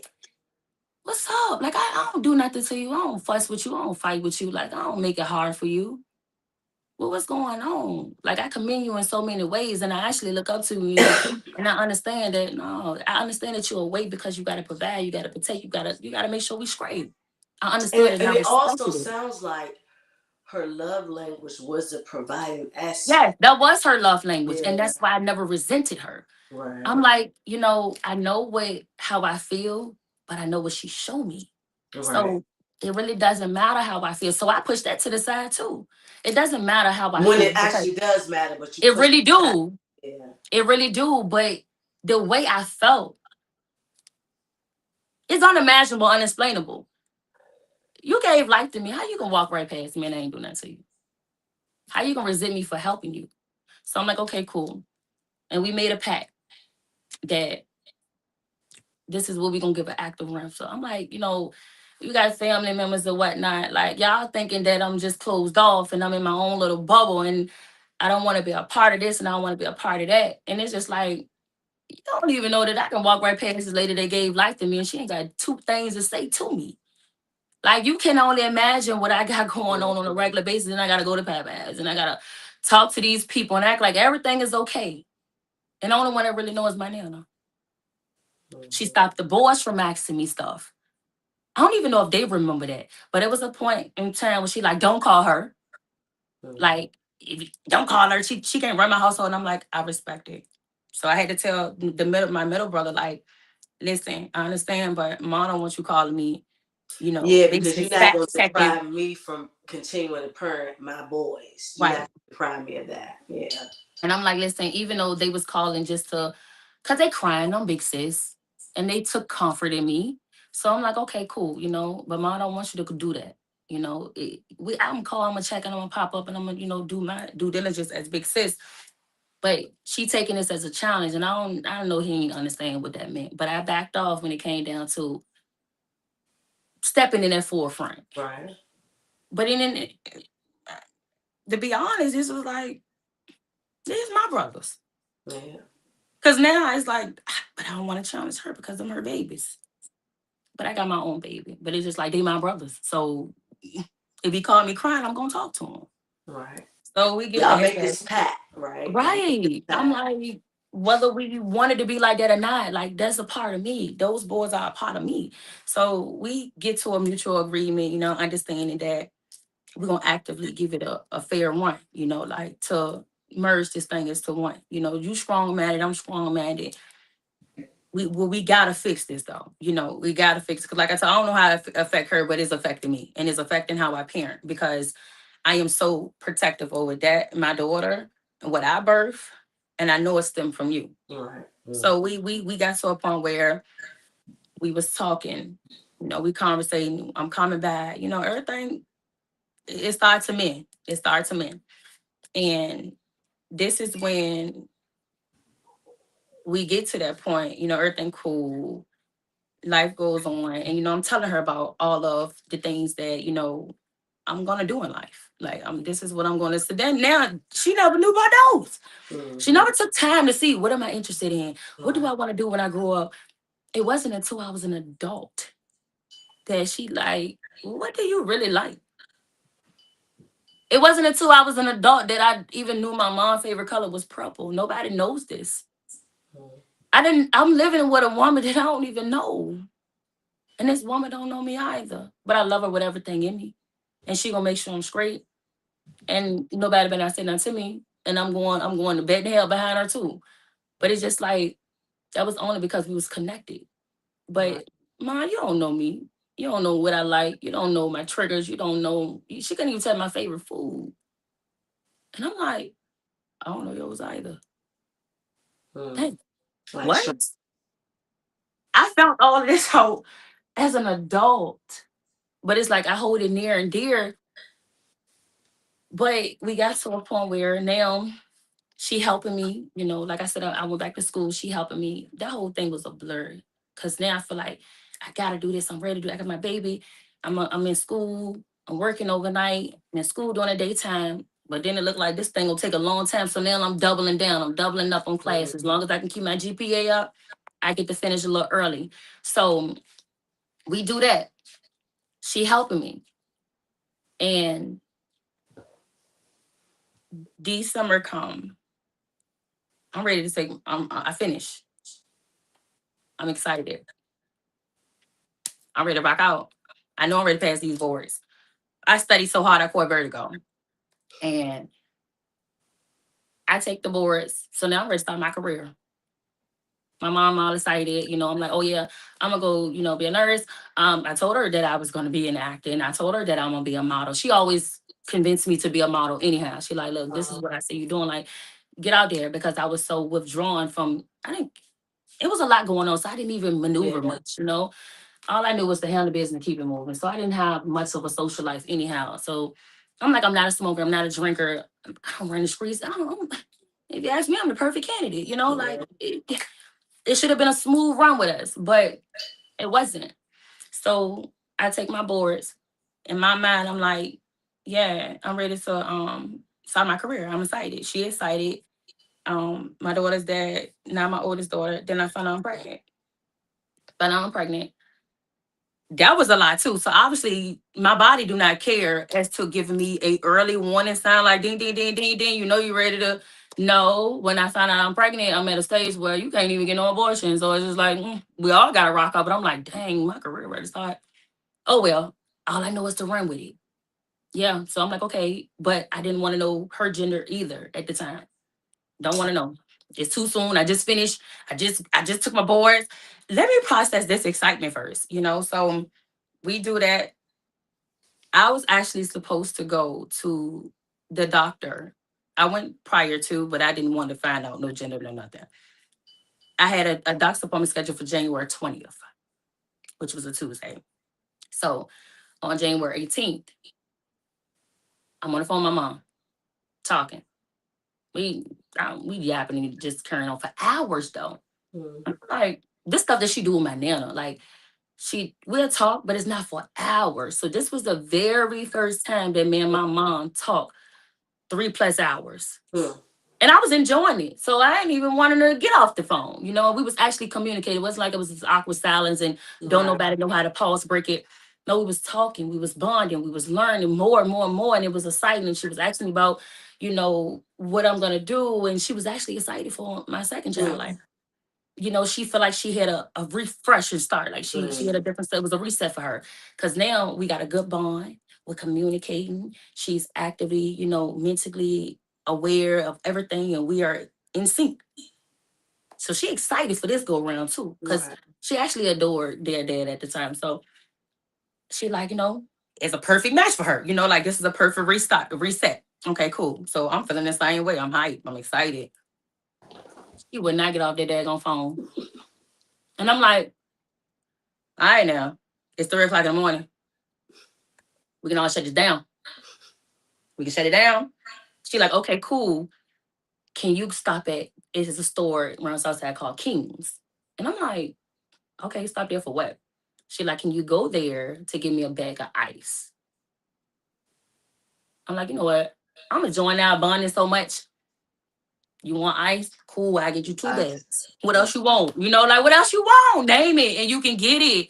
Cause I'm just excited that you asking me to do Yeah. stuff for you. Like you to me, to some it may be so minute and minor, but to me it's like Huge. Yeah. that was a headstrong woman. She didn't want nobody to know when she needed anything, was lacking anything. Like I said, growing up, I don't know if she ever was late on a bill. Don't know if money was short. I don't know nothing. She was so secluded and so private. Nobody knew. So you want me to get you what?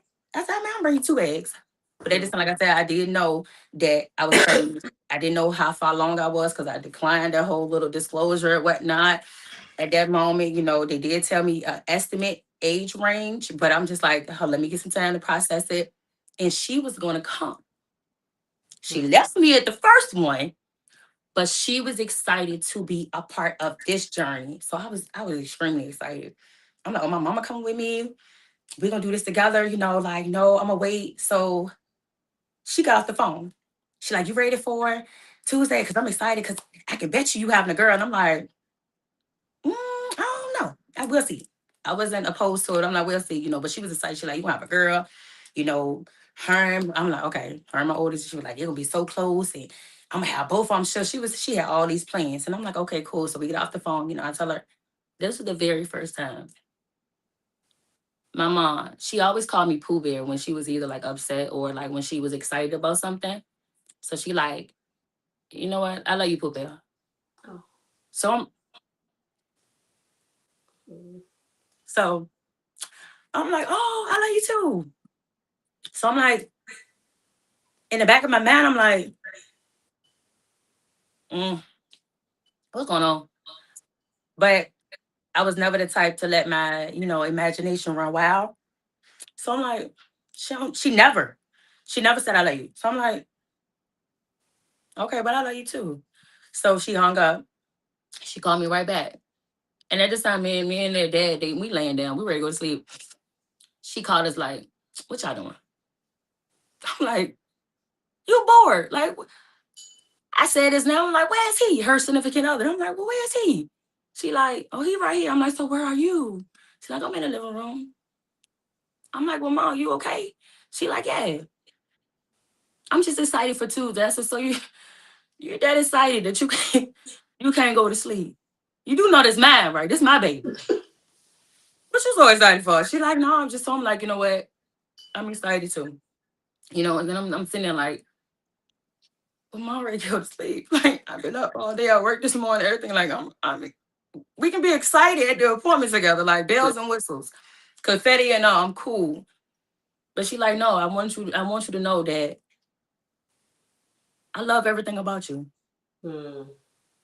And I'm like, okay, mom, tell me what you want me to know. Tell me what you want me to know. Like before I just disregard you. Tell me what you want me to know, because I don't know if I'm being insensitive or is it something you really want to say to me. And she like, no, that's all I wanted to say. And she was like, thank you. And I'm like, for what? She like, for not hating me Hmm. from the way I treated you. And I'm like, you know what? Even though you treated me that way, I trusted you.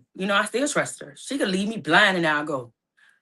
Like she can leave me blind, and even with her not telling me everything she wanted to tell me or showing me the affection that she should have, man, that lady could have said something with a blindfold without go no questions asked. I knew that much of an instinct to follow her lead. I knew she wouldn't stir me wrong. I don't know where it come from or whatnot, but I knew she wouldn't stir me wrong. So I'm like, all right, mom. So at this point, I'm getting emotional because I'm like, I'm nervous. Hmm. He gonna mean he ain't hitting you over there. Because at this point, why she don't want to get off this It's a lot for phone? one night, right? Yeah, why she don't want to get off this phone and let me find out? So I'm like, do we need to come over there and stay over there? She like, no, he ain't up on sleep. I'm like, but did he hit you before you go to sleep? What did he do? Cause Like now I'm where on the all whole this nigga. coming from? Yay. Cause why you so sensitive? Why you so vulnerable? Like, what's going on? What we need to do there? She like nothing. But I need you to know that you headstrong like me. And if I ever treated you a certain way, it's just only because I was trying to protect you. And I'm like, and I respect that.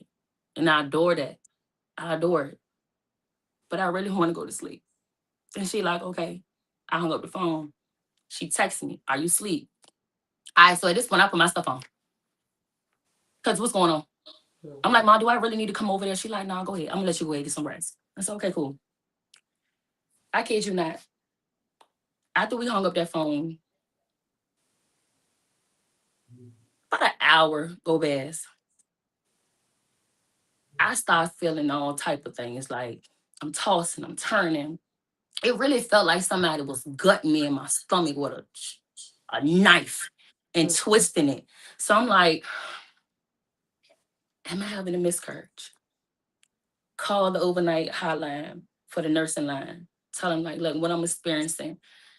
At this point, like my heart beating, my stomach hurt. I'm in the floor balled up. What is going on? She like, well, maybe you ready to have a miscarriage. And I'm like, okay. She said, if that's the case, you just gotta let it pass.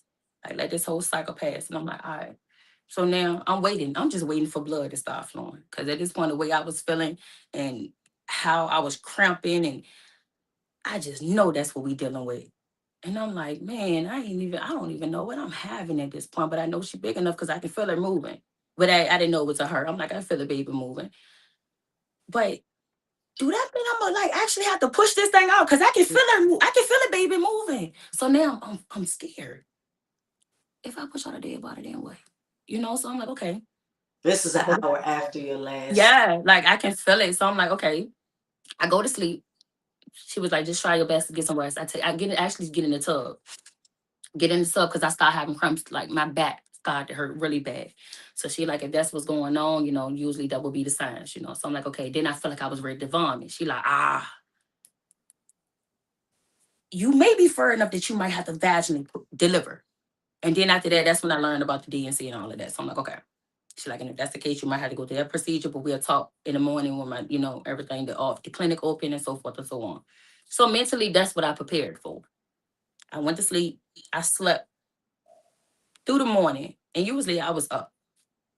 But I started to get this eerie feeling like, why I feel like something is wrong. Like something wrong. You cannot convince me that nothing was wrong. Like it wasn't wrong. So I called around. I called my nana first. Like, hey nana, you okay? Like everybody over there good. She like, yeah, what's going on with you? I'm like, I can't put my finger on it, but I feel as if though something is going on.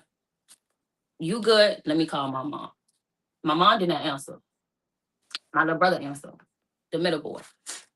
My daughter was there too. My oldest daughter was at my mom's house. So I'm like, hey, you okay? He like, yeah. I'm like, well, where Maya and Keita on? He like, oh, they playing with the neighbor. I'm like, okay, well, can you do me a favor? Can you go physically lay eyes on them? So therefore you can tell me if they are okay. He like, yeah. So he goes, he was playing the game. He stopped playing the game. And he confirmed. I speak to my daughter. I'm like, you okay? Like, have you fallen or anything? She like, mm-mm. I'm like, what about my brother? Like, is Keyswan good? She like, yeah. I'm like, okay, where's my mom? They like, oh, she took a nap. I'm like, she took a nap. Where? She on the couch. She made us lunch and then she took a nap. I'm like, okay, cool. Fair enough. I'm ready to go to the store. I stop and get something to eat. Something was not sitting right. I could not hold my food down. I told their dad, like, look, let me go check on my mom. Cause what time is it? She would have had food. Dinner would have been ready by now. It's no way she sleep that long from lunch. I'm on my way. He like, look, you just nervous. You know, you had a rough night. Calm down. I'm like, okay. My youngest brother called me. He like, no, he didn't call me first. My daughter called me. She furious. Nana ate my prep annihilators and she crying. And I'm like, what you mean? She like, I know she ate it. And if she say she didn't eat it, Ma, look at her lips. My prep annihilators is all on her lips. She cannot tell me she did not eat it. She mad. I'm like, prep annihilators. I'm a grown woman. Why would the residue from the annihilators be on her lips? I didn't tell it to my daughter, so now we rushing over there. My youngest brother called. Look, we hungry. I've been trying to get Mom up. I don't know if she breathing or it's me moving her, making it look How old like is she he? breathing. He was 11, ready to turn 12 at the time. I'm like, huh? He like, yeah, I don't know. She could be asleep, but I don't know if me shaking her, making it look like she ain't breathing, but I don't know if she breathing in that. That was his exact words. I don't know if Mom breathing in that. Get over there. Rush in. Immediately, you and my daughter, y'all go next door. She already told me about the nail ladies making her lips purple. You telling me that you don't know if she breathing. Just go. Go next door, please. The middle boy, he was upstairs at the time, he about 16. And I pick her face up. I touched her. She ice cold. Instantly, I'm already in the medical field. I'm like, I don't even want to know what her face looked like. She was on her arm like this. I'm like, naturally speaking, I don't know how long she been on her arm. Is she even recognizable? So I pick her face up. Man, my mom's face was back here. She been laying on her arm so much, like her face was smushed in. And I'm like, okay. So their dad called 911. They like put her on the floor. Me personally, put her on the floor for weight. Put her on the floor for weight. Why? I'm telling you that she gone. They like, no, put her on the floor. You can't basically I couldn't determine how long she been there. I'm like, man, my lady don't have no pulse. She cold. Her lips purple and blue. Like, stop playing with me. So I'm like, okay, put her on the floor. They like do CPR. I'm doing CPR. They like, because you're not breathing, of course, you got to blow them up or whatnot. I'm doing CPR. Go to administer breath. This part of her chest pump up, of course, because it's the part of the process. So I'm doing them. I'm breaking her ribs. So now I'm like, I don't want to do this no more because I feel like even though I know she gone, like I'm hurting her. So why y'all keep telling me to keep going? They're like, no, you're doing it right then. I'm like, whatever. Doing it. I can feel them. I can hear them and I can feel them. They're dead too. I go to do administer breaths. She throw up in my mouth. So I'm like, I'm not doing this no more. Like, I'm done. I'm done. Like, she just threw up in my mouth. Like, I'm done. She gone. Like, she gone. They act like they couldn't comprehend it. And then so I stopped. I stopped. I rolled her over because it still was pulling out. I rolled her over. And I'm like, listen, her hands started like contract and everything. I'm like, man, my lady gone. Her toes was contracted. And it's like, what do I do now? Like, I just, we just got back. We just got here. We just got here. And tomorrow I'm supposed to go to the doctor because she was going to come with me. What I do now? I got two brothers.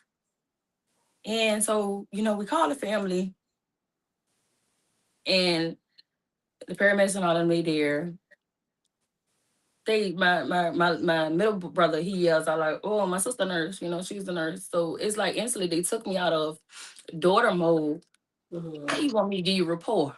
Like you want me to identify this and the third factors. And I'm just like, I just want to be a little girl at this moment. Like I just want to like, why y'all acting like I don't exist? Like why you don't act like I don't exist as her daughter? Right. Like why would you instantly just take me out of that factor, that role, And put you and in put me? Why? And I asked them, I said, so you don't think that I went through enough just now? And they're like, what mask was she on? What was she taking? So forth. I'm like, y'all go wandering, y'all figure it out. So the family come. She's still there. Hours later, like she's still in the floor with a cover on her. And I'm like, my daughter and my little brother don't know, but the middle boy, he's sitting on, he's sitting on the stairs and he looking at me for answers. Like, he told me to fix it. Mm. I'm so Like, sorry. I'm like, Slim, I can't fix this. And I gotta be honest with you. I can fix a lot of things. I can't fix this. I can't fix this. And he like, what you mean you can't fix it? Like, yes, fix it. Like, help her. Like, you smart. You smart. Help her. And I'm like, I'm gonna rock out with you, but I can't fix this. Like, I'm gonna rock out with you. We good. And I kept telling him, like, listen, we good. Like, you know me. You know me. You trust me. We are good. No matter what, we good. So he like, okay. He calms down. Like, so he feeding off of me at this point. Mm. My grandma, my nana, my auntie, my cousins, we all there. My mom's still on the ground. And, of course, we joking, we making, lightening the situation or whatnot. And we taking the pressure off of everything that's going on and so forth and so on. And then the question becomes, what happens with the boys? Mm. I'm like, I got them. They come with me. So I go from having my oldest daughter being pregnant with a child. I don't even know the gender. I don't even know how far along I really am. So I go from having my daughter to having three boys to giving birth to another child, from having one child to raising three to having four. Mm. How the hell I'm gonna do it? I'm in a two-bedroom apartment. I got some money saved. I got some money put up. Okay, cool. I do that. We move to the house I'm in now. All right, we rocking out. But I don't got no blueprint to this. I was Right. always big sis, I was always big sis, and that's how they viewed me. They didn't view me past nothing else. So it's like now I gotta transition to a different role. And how you do this? And they were so young, so they believed in that whole, hey, if you ever need anything, let me know statement, analogy. And I kept telling them, like, listen, don't grow accustomed to that. So I had to be transparent with them. And I had to be upfront and raw with them. Like, listen, humans, people are human. They have their own lives, and they very well may mean good by all means, but don't get so caught up on that. And I can honestly say that after my mom passed and we buried her, and the funeral was gone, the repast was gone, I went into full speed mode. Their dad wasn't actively present. I thought he was gonna be, but he wasn't. So Mm. I went into trying to figure all this out, shifting and shaping and molding and proceeding and things like that. And I became numb. I became numb. I didn't cry. I didn't cry. It took me a year to cry. And all honestly, it took me a year. And, I didn't cry until after I went back to school because I'm like, I got to go back to school again because I need more money. I went back to school. I passed my boards for the second time. I called my mom and there was a man on the voicemail. I'm like, what? Call again. Then it hit me. I done went through life, went through all of this. The hell I ain't remember. Them boys not mad at hers. And I was so mad at myself because, like, what? I didn't click this entire time. So I'm like, okay. I cry. I get out my system. I go through my little phase of emotional detachment and things like that, and depression and anxiety, fear for to let the boys go here, fear for to let the boys go there, and putting myself in the back because all I can think about is they're gonna need me. They're gonna need me. They don't know how to process this. They got a lot of questions. They're angry. They start disassociating. So I'm like, and I don't know. I'm still young myself. This happened at 2022, January, my birthday in March. Now my daughter gotta have a birthday, my brother's gotta have a birthday. I give birth without her. I don't wanna do this no more. Not saying like on a suicidal thing, but it's just like I didn't want to have any more children after that. I didn't want to experience different phases of life after that. I didn't want to do anything new because truth be told, it's gonna all be done without her. So I go through a whole dark phase where nobody even knew that I slipped into depression so deeply. Nobody knew. My nana knew. The kids knew. They started like pick up where I lacked at and things like that. But I didn't come out the house. I ain't talk on the phone. Who caught on to like when I say nobody in my family, and I love everybody dearly, and it's not to take a shot at nobody. But truth be told, like when she passed and she went, and I took on the responsibility of everything, ain't nobody check on us. Ain't nobody make sure we was good. Who did was my mom best friend, like her best friend Keisha. I don't care what she was going through in life. I don't care if she was sick. I don't care if she got her own kids of her own.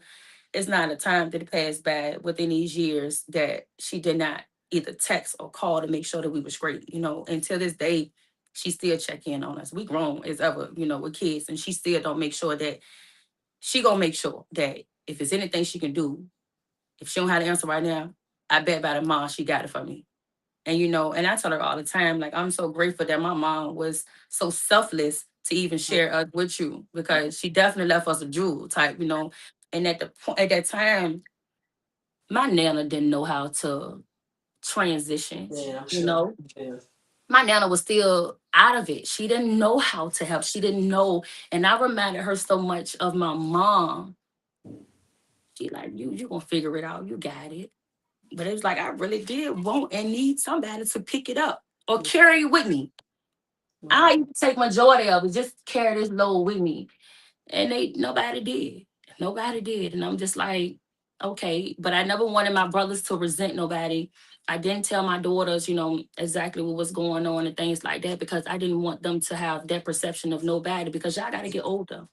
And they may not act the same way as y'all get older. So I don't want y'all to drag this experience on Into their down. later relationships. And I'm like, and they knew I was headstrong. They knew that I'm gonna make sure we good. So do I fault them for not coming forward? Or do I expect that y'all should have helped?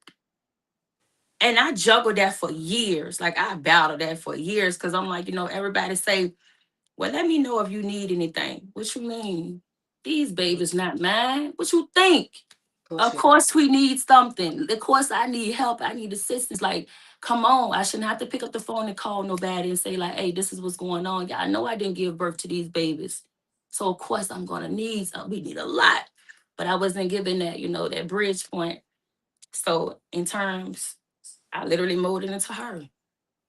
I didn't speak on anything. I didn't complain. Because I didn't want them to become complainers. So I'm like, I didn't even know I slipped into depression, to be honest. Like, I didn't know that. Like, I was at home, my mom was in the dark or whatever. And I'm like, okay, whatever. Like, my kids was great. They was safe.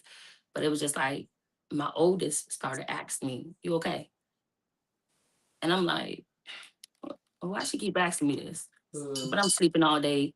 And then it took for my manager to go ahead and put in the leave on my behalf. You know, she sent the paperwork over and I went on and took care of it and whatnot because she noticed that it was a major change too. Like, look, you just need some time and when you can, just then double back. So we did that.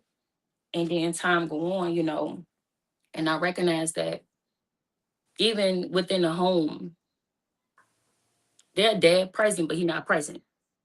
You know, like he not present. And I'm like, I'm really doing this on his own, on my own. And I made a lot of excuses for him too, because even when I should have challenged it and, you know, what we doing? You know, are you able to continue this race with me? Can you be actually present? Is this too much for you? And I asked that several times because like I said, I never was selfish enough to just be like, well, we together, we've been together for how long? This your fight is my fight. But I'm like, is this too much for you? It was a lot. We showed up at the house together. Like, do it bother you? Like, are you having moments where you're disconnected? This is so, what's going on? Talk to me. He kept saying, like, no, he's fine. You know, we went through a roller coaster of situations and I realized I was really in the ring by myself. I was in the ring by myself and it was a lot of things that transpired and we just had to call it quits. We had to call it quits. And I'm like, because at this point, then I found out I'm pregnant with baby girl. And you're not even really helping. You're not helping. Then I got to a point where I started, resenting my mom because did I let him slide with all of this because I was so headstrong and I was gonna make sure everything got taken care of and got handled? How I dropped the ball like that?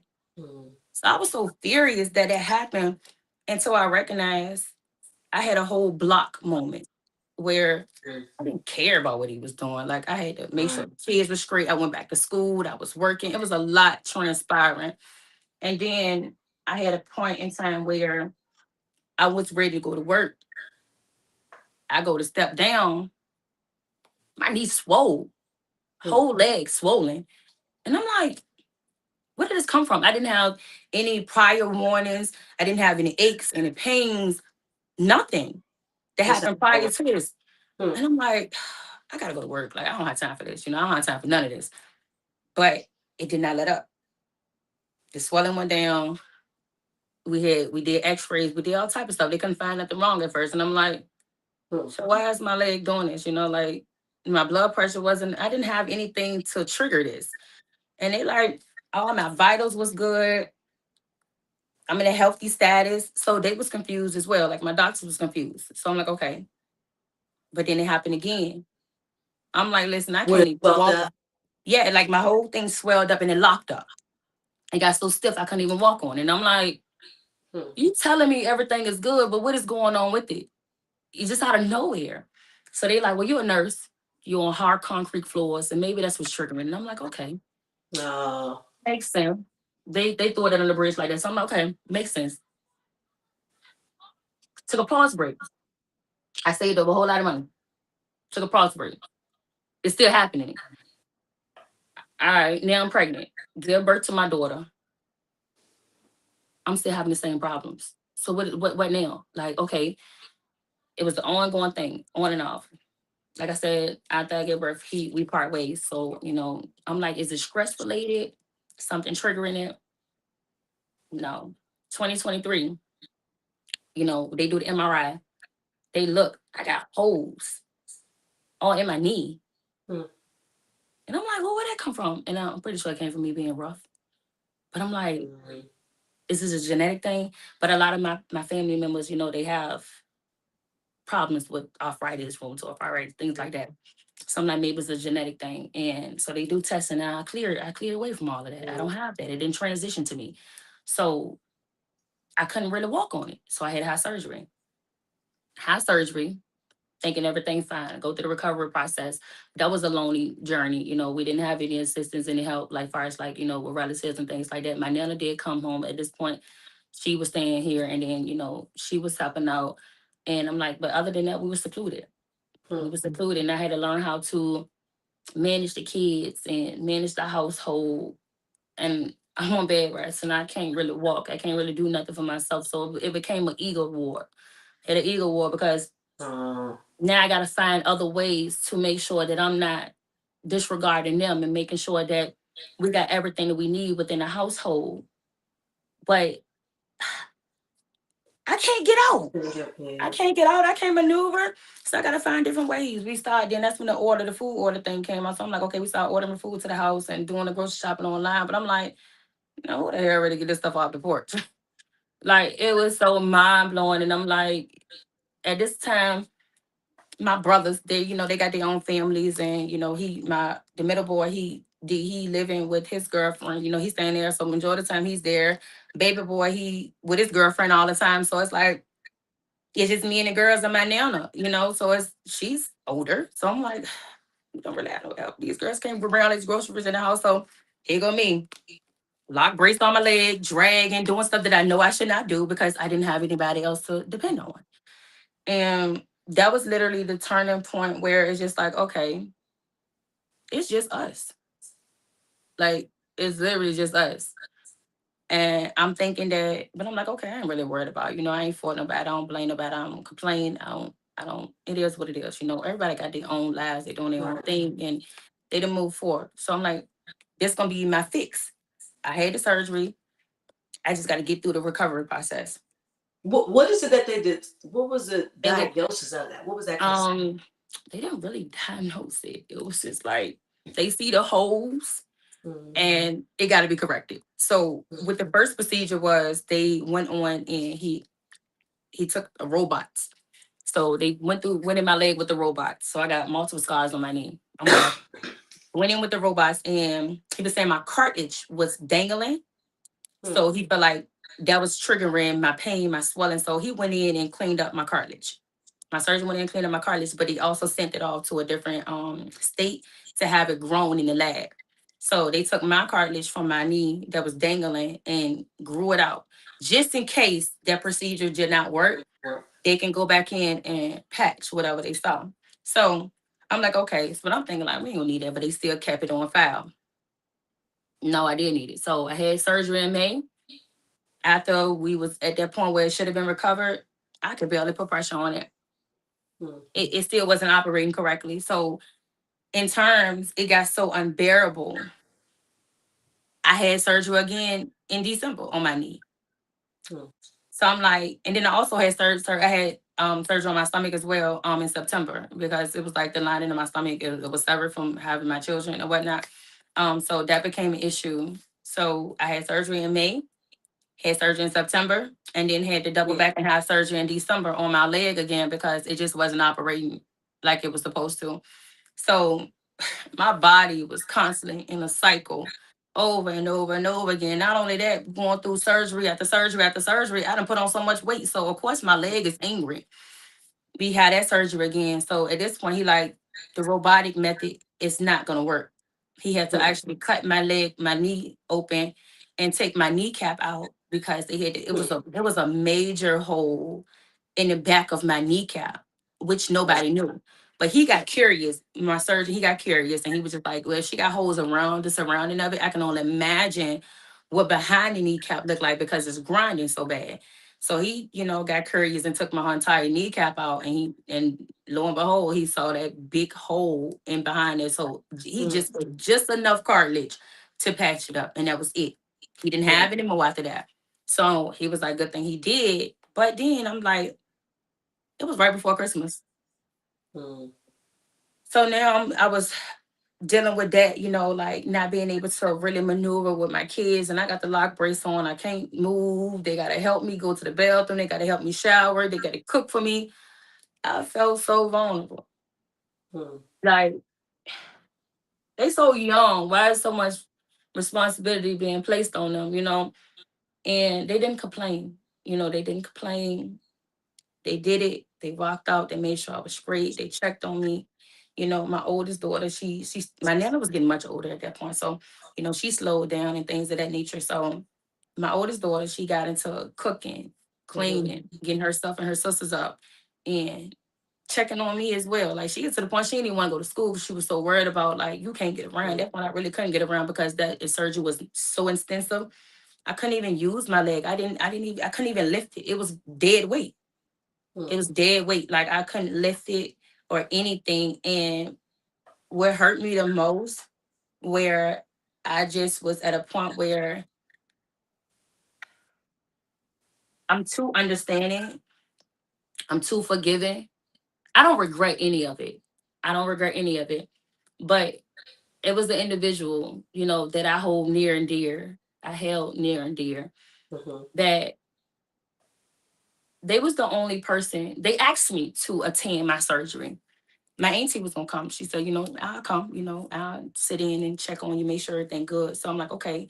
But then that person like, no, I'll go. I'll ride this off. She don't have to go. Because at the time my auntie didn't have a license, so it was kind of like risky. But I was like, we could have took Lyft or Uber.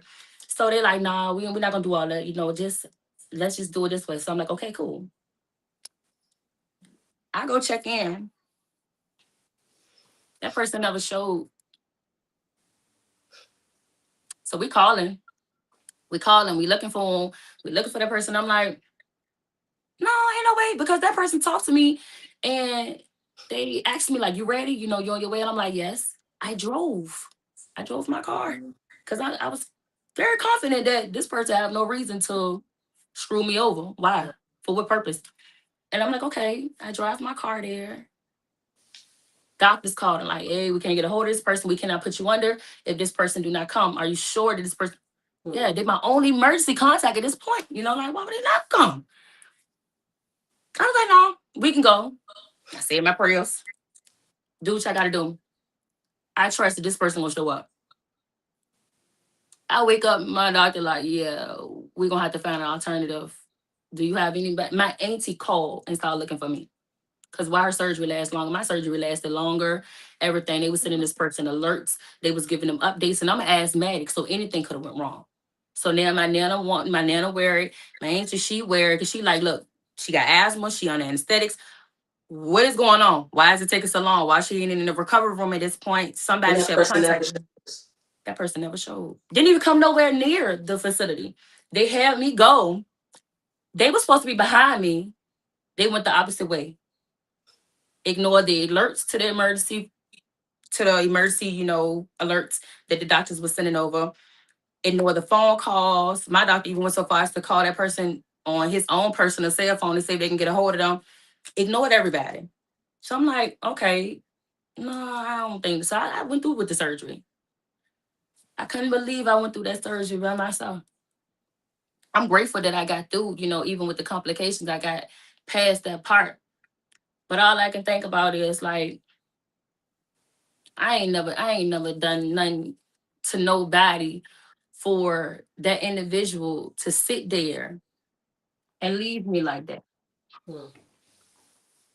Okay, so this is what we're gonna do.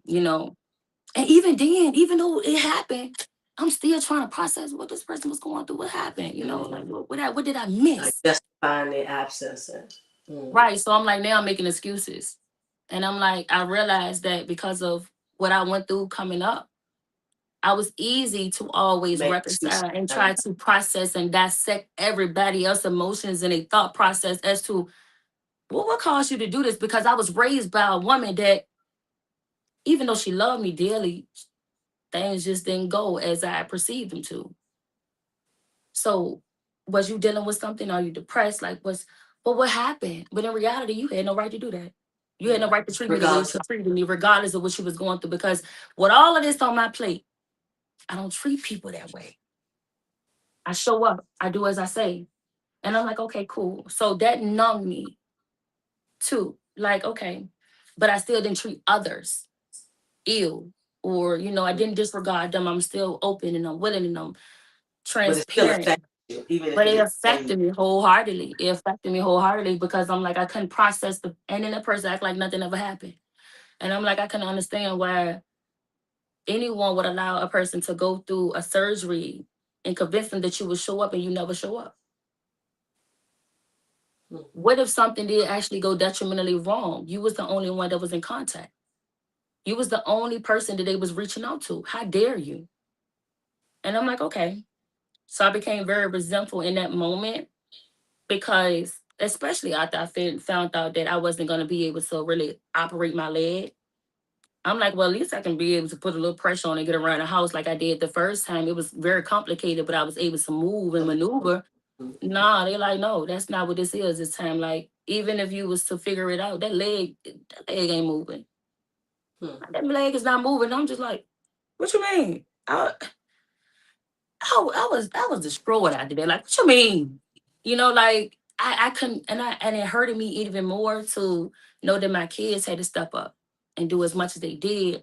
And I'm like, okay, we go through that phase, and now my brothers, they live in their own life. They live in their own life, and all they know is Big sis good. She got it covered. They don't think that I would ever have a moment where they should step up and they should help and they should, accompany me and be there for me like I was there for them.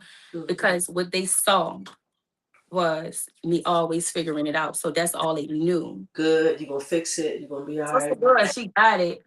And at that point, even with me being, down, can't do much, can't maneuver much or nothing, they still was requesting.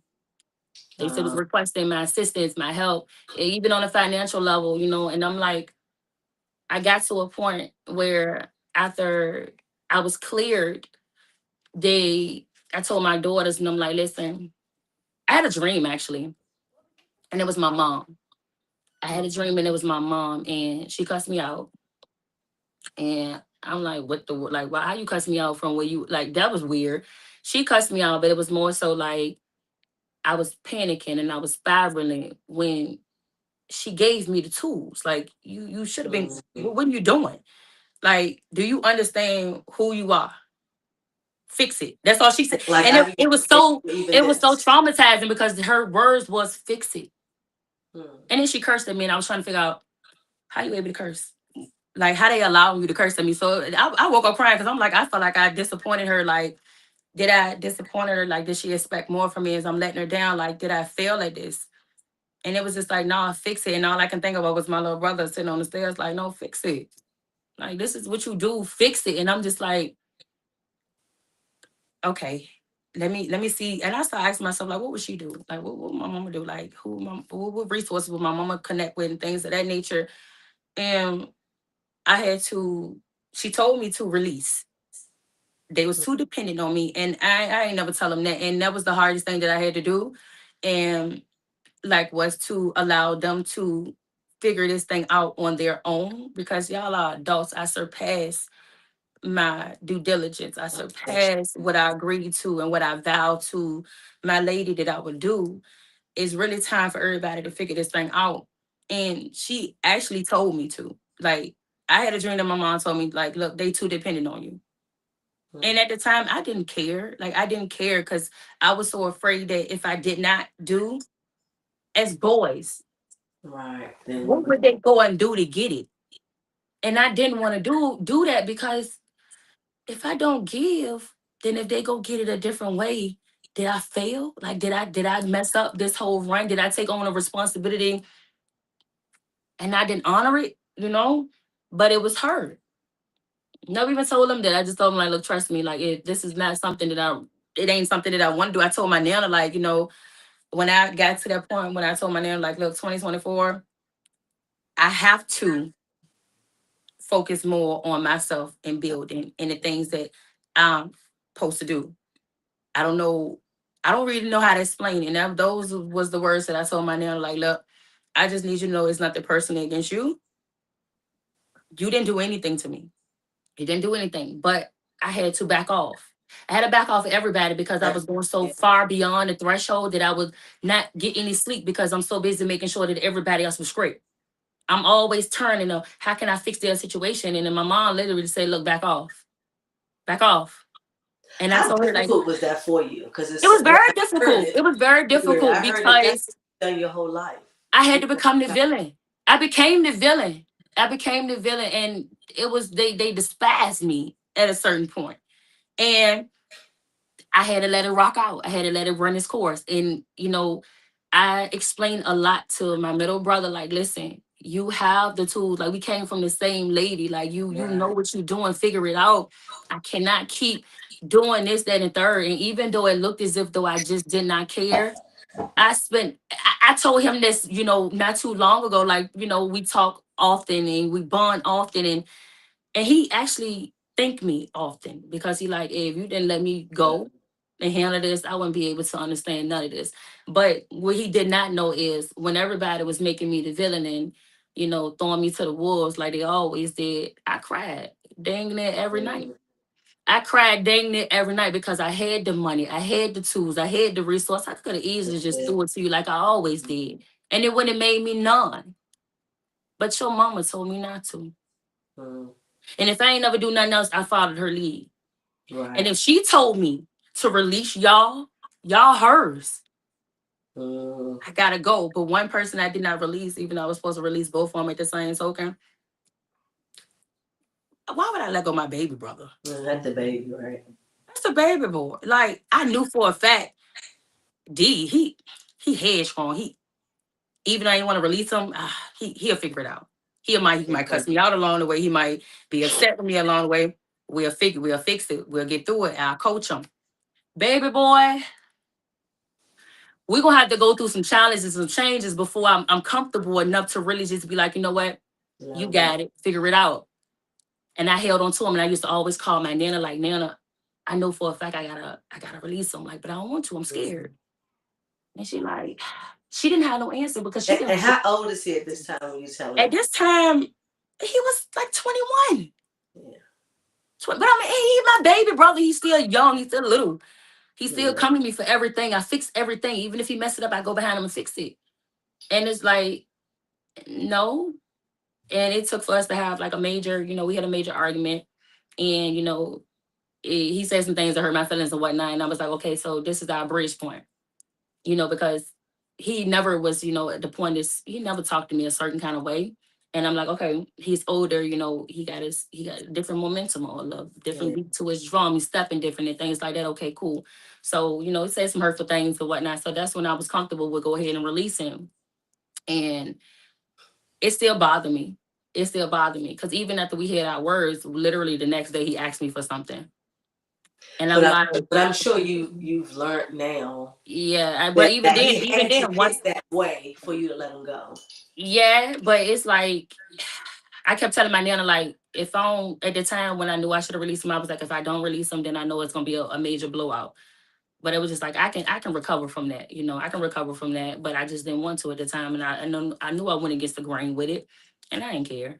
So and my relatives was telling me like, that boy didn't do no wrong in my eyes at that point, so I didn't care Mm, what they said. So we did that. We parted ways, and he lived his life, I lived mine. So we went through a little phase. We wasn't talking as much. And like I said, I told my middle brother, like, y'all never knew, but even though I was the villain in that moment, I cried dang near every night. Cause I mm, felt like I had it. I knew what to do, but I gotta let them figure this out on their own. And mm. that hurted me more than anything. Cause it's just like they was like my kids. So it was just Yeah. like, Very much so. what are they getting into? So but as we went on, and I made that vow to myself and my kids that I was gonna work on, my growth, my career, and I was gonna home run this thing, even with the challenges and everything else that came. It was difficult, it was difficult. And even with the relationships that I had with family members, I got to a point where, we even had conversations like, because what was the issue?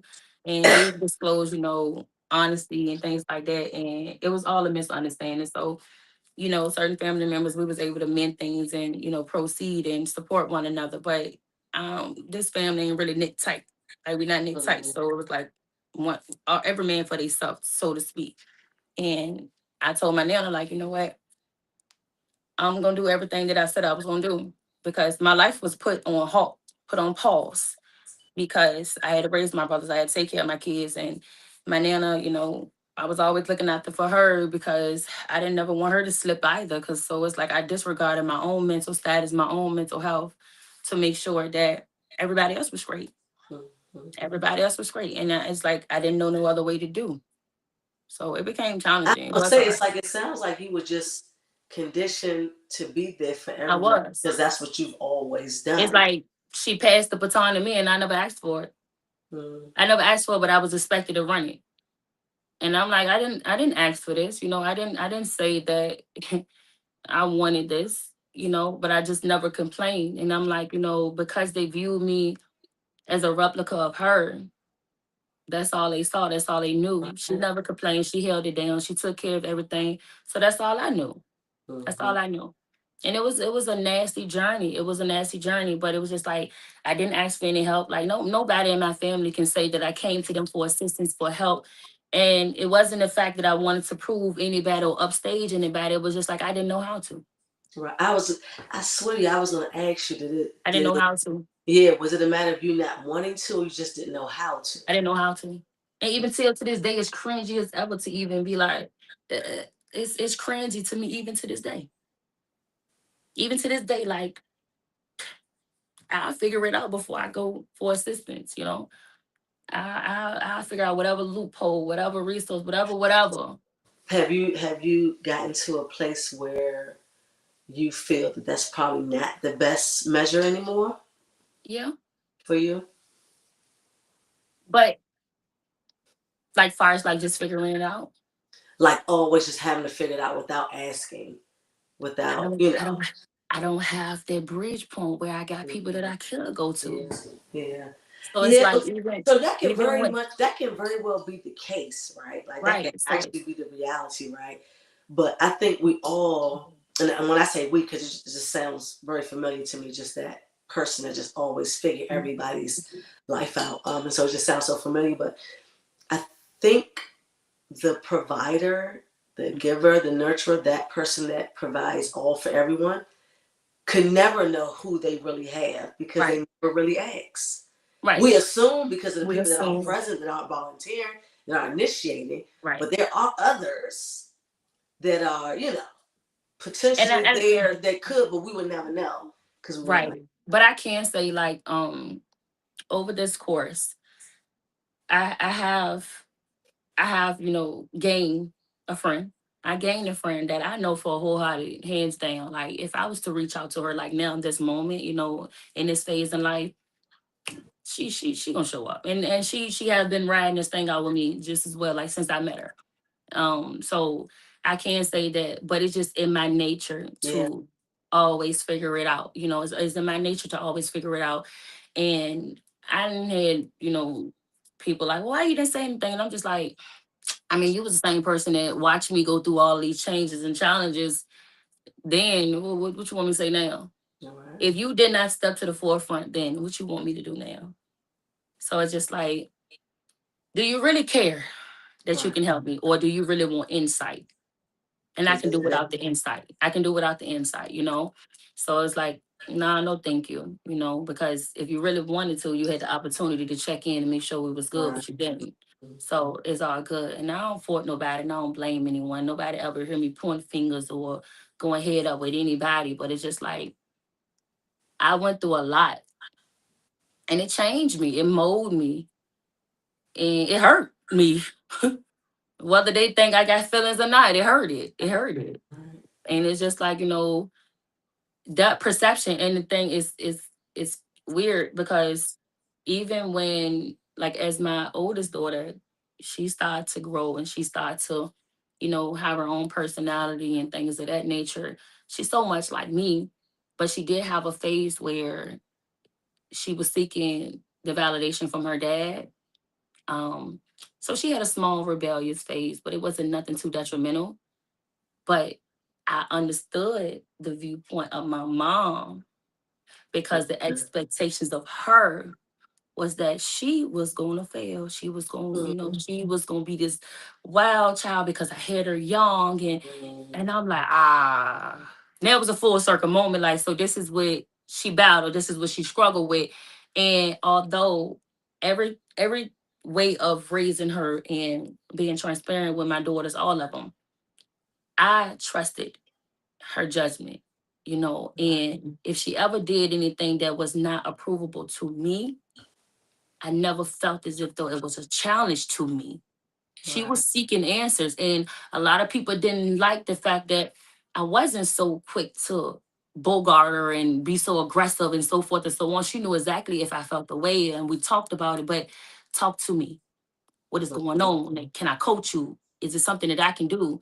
And a lot of time, like when she did, it was a short little run, but it was like she needed answers on her own. Mm-hmm.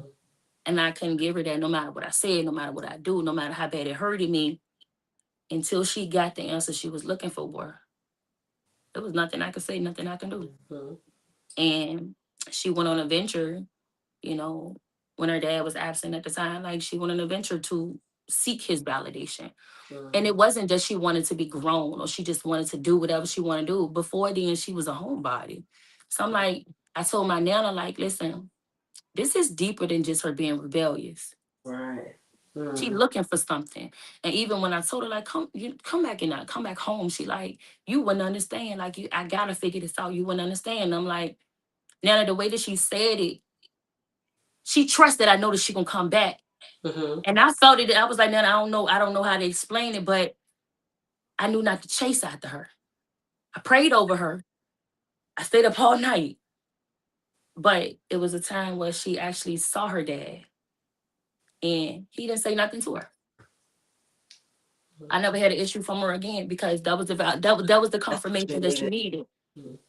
But then, they some time went past, they patched things up and things like that. And I didn't get in the way of it.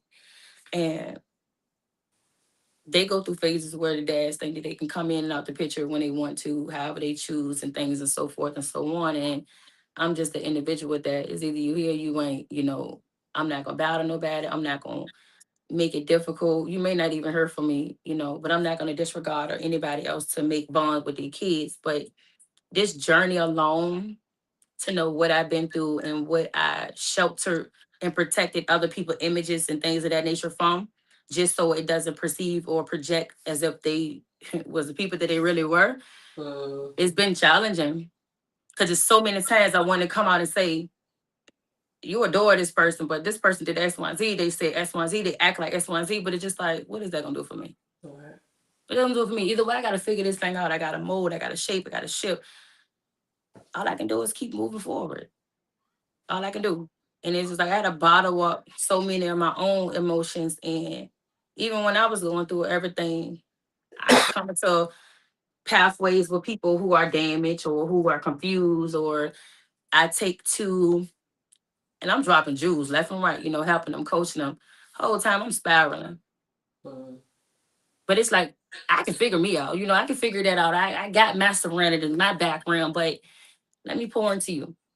Mm-hmm. And it wasn't that I was vulnerable or anything of that nature. It was just more so that I had a lot of knowledge and a lot of tools that I can share with you that I can help you maneuver through life. So no matter what it fell back on me as, I can recover from that. Mm-hmm.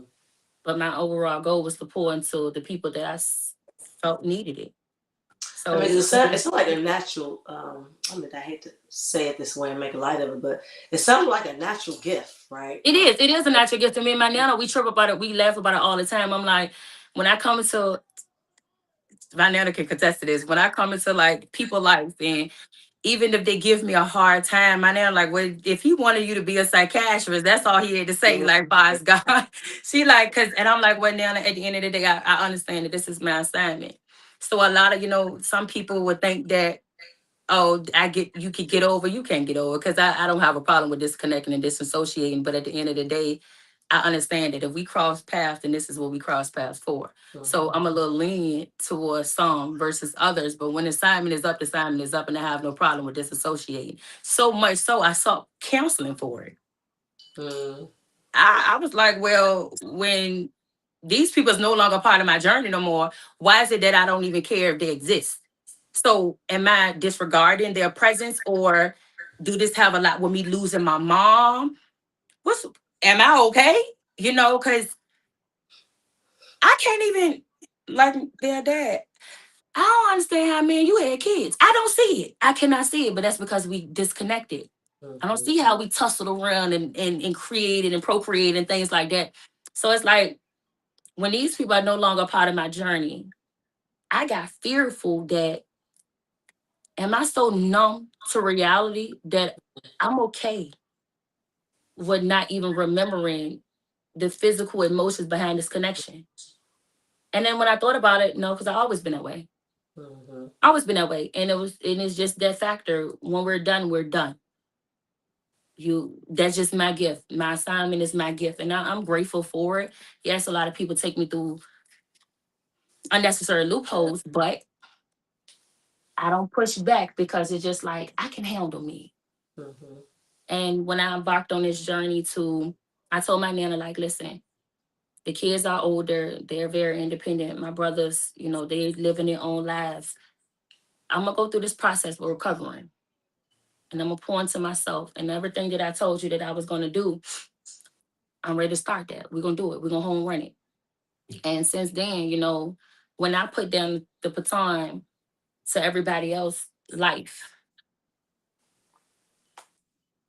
I blossomed, Oh, yeah. I evolved, I transitioned, and it has been an amazing run. Of course, not everything is, glitz and glamour and things of that nature, but it has been an amazing journey. Like, it has been. And I'm like, I always been that person that everybody, I'm always everybody's favorite.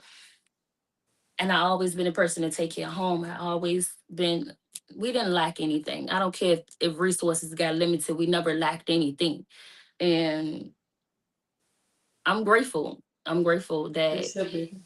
I'm grateful that, even with everything that I have gone through and overcame, and they never felt it. My ladies never felt it. Like, my girls never was able to say, they not able to say it at all. Like, because of how I was raised or my projection of my viewpoint of visual of things, that I made things hard for them. Mm-hmm. They are very aware. They're very independent. They are very adaptive to everything. And I have instilled a lot in them. They good, they good. And I'm extremely proud of everything that I have been through, even if it was my favorite part. Right. I'm proud of it. I'm proud of it because Because with transition, it added to you. it did. It You know, did. I'm not I think that's kind of like that fine line between regrets and just understanding the life experience and what it added to me going through that. right, Not just what it took from me or what it took me through. What did it do for me? right. You And know what I'm I'm like, saying? It very I'm much not did things regretful. for you.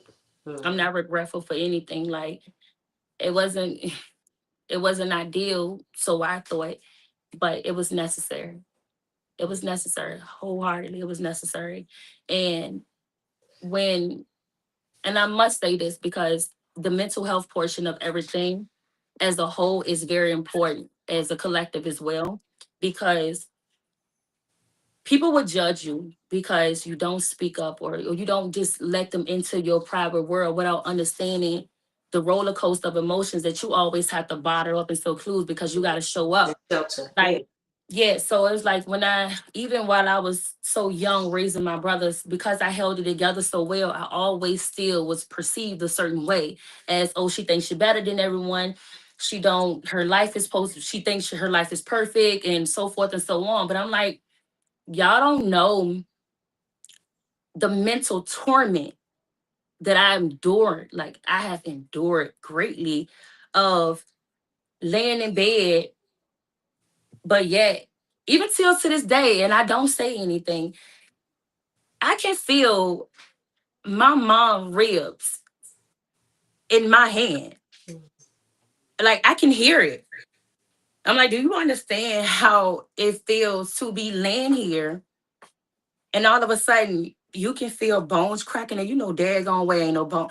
I know this stuff, but this is what I hear, this is what I feel. And it's so nasty to me. Or how I had to recognize that, PTSD. When I'm running through the house, what is this smell? What is going on? And everybody like, what smell? But I smell vomit. Mm-hmm. Y'all not ready to play with me. Clean up. But it's just like, do I really smell this stuff? Like, I can be having a whole conversation with somebody like, and this is what I smell, this is what I Yeah, feel. But but I gotta act as if though this is not going on in this moment because I'm well put together. I dress nice, I smell nice, pretty. So to the naked eye, what she really been through? Mhm. And the whole time you talking and I'm sitting here because this is what I'm feeling. But see, You that's went the to misconception of a strong one. It's right. always this constant misconception. Like they don't, it's almost like because you don't look like what you, it's almost Right. like people expect you to look like what you go through. And if Yeah. you don't look like what you go through, then you don't go through nothing. And I'm You just know, and like, if they can't listen, see, if your feelings are on your sleeves, you know what I'm saying? If your mental state is not showing up on your forehead, flashing, right. you know, depression, then you must be good. Because And I'm just everybody like, else forehead lights up yeah. depression when they depressed. Or they Yours lash out and they blame everybody and it's a whole combustion and confusion and chaos. And I'm just like, that's never been me. I could be going through a roller coaster of emotions, but I trust me. I trust me and I got this. You know, yes, there's a lot going on and things may be spiraling out of control, but I am not of that.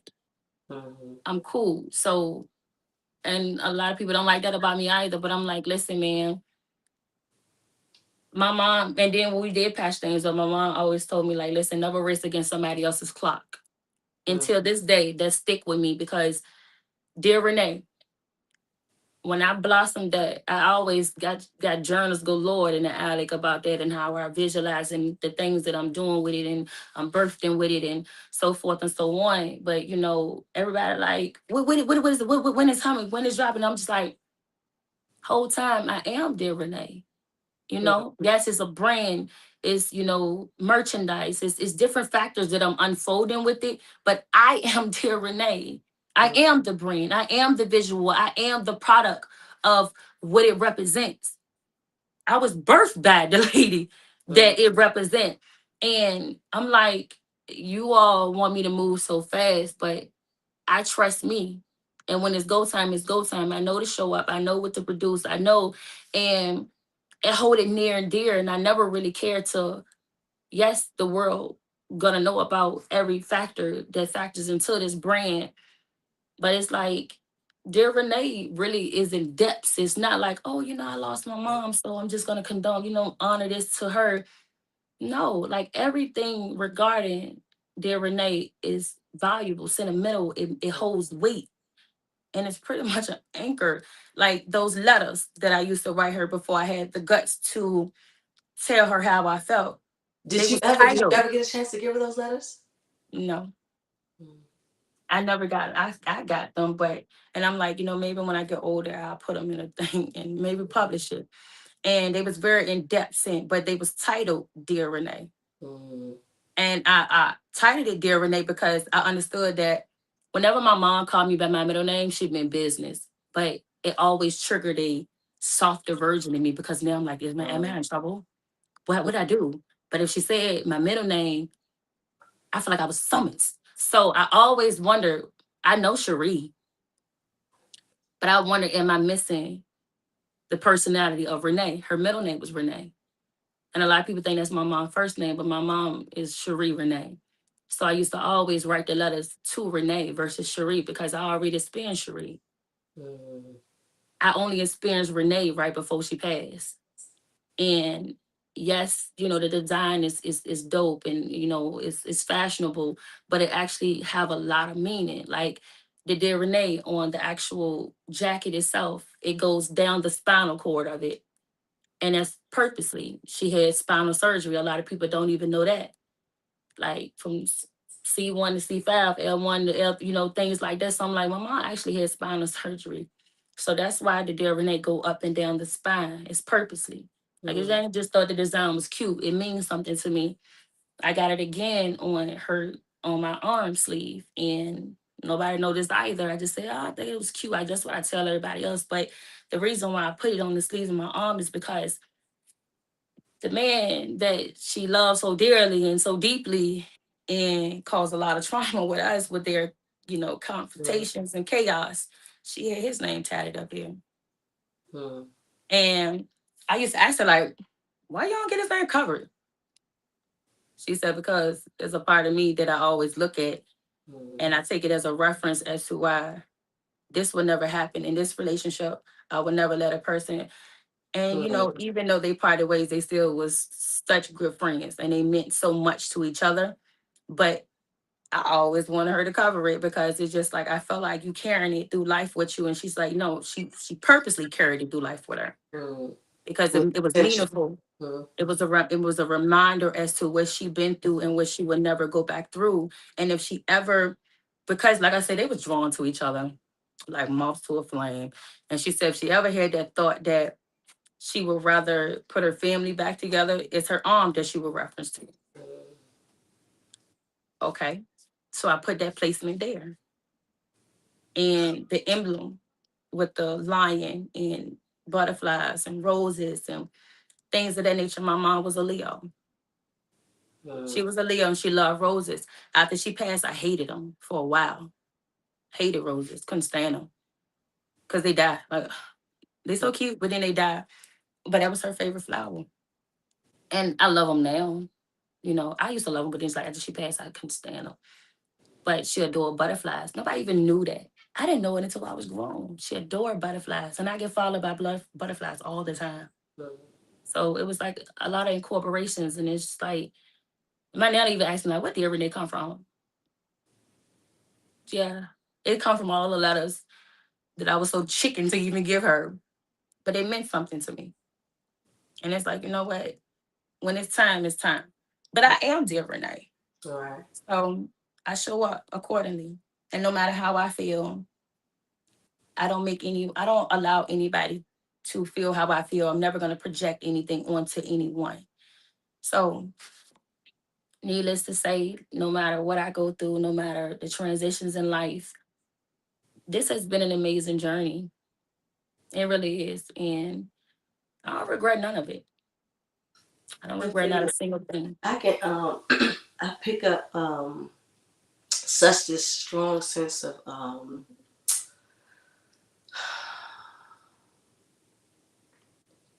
don't want to say confidence is not really what I'm looking for. That's You said confidence. Yeah, that confidence is not really what I'm looking for. But just because I can't find the other word, it's like this strong sense of confidence in you, and it sounds like it really derived from this space of this little girl, Right. right, in you, that no matter what was going on around you, because you trusted your mother so much, Right. that in turn forced you to trust yourself.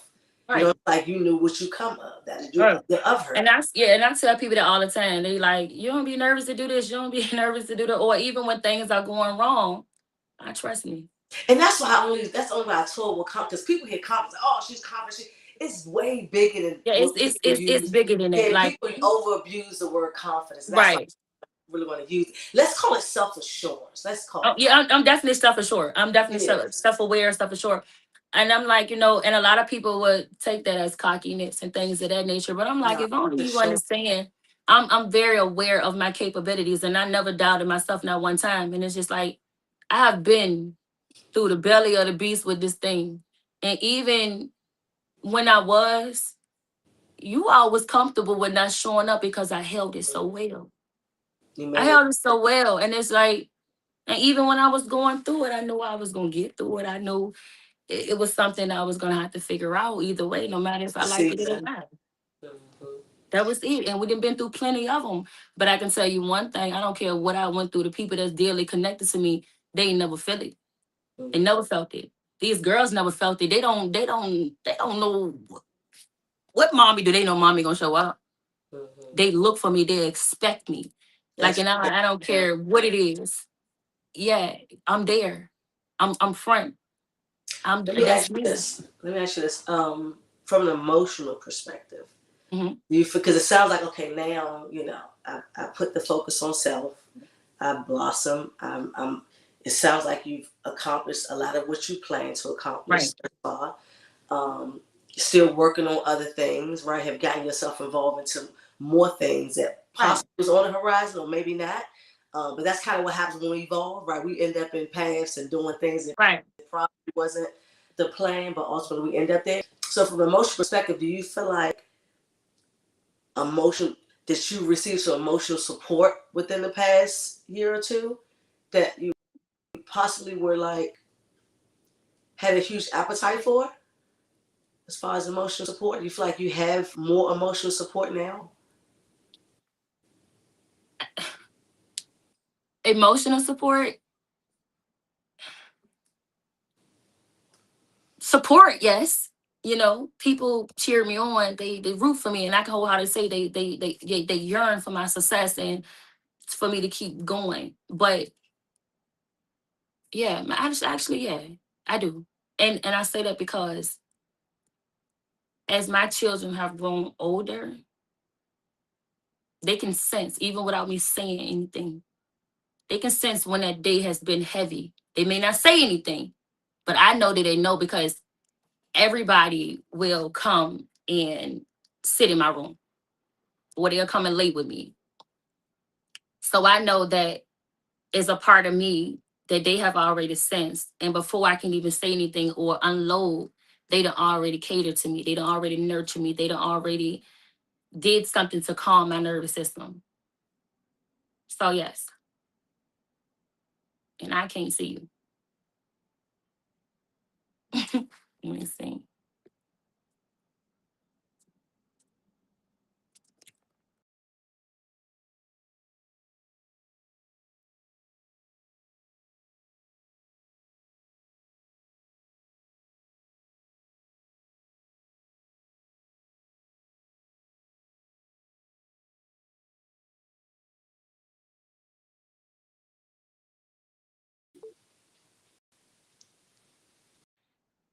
Oh, that your screen still moving. Oh, But yeah,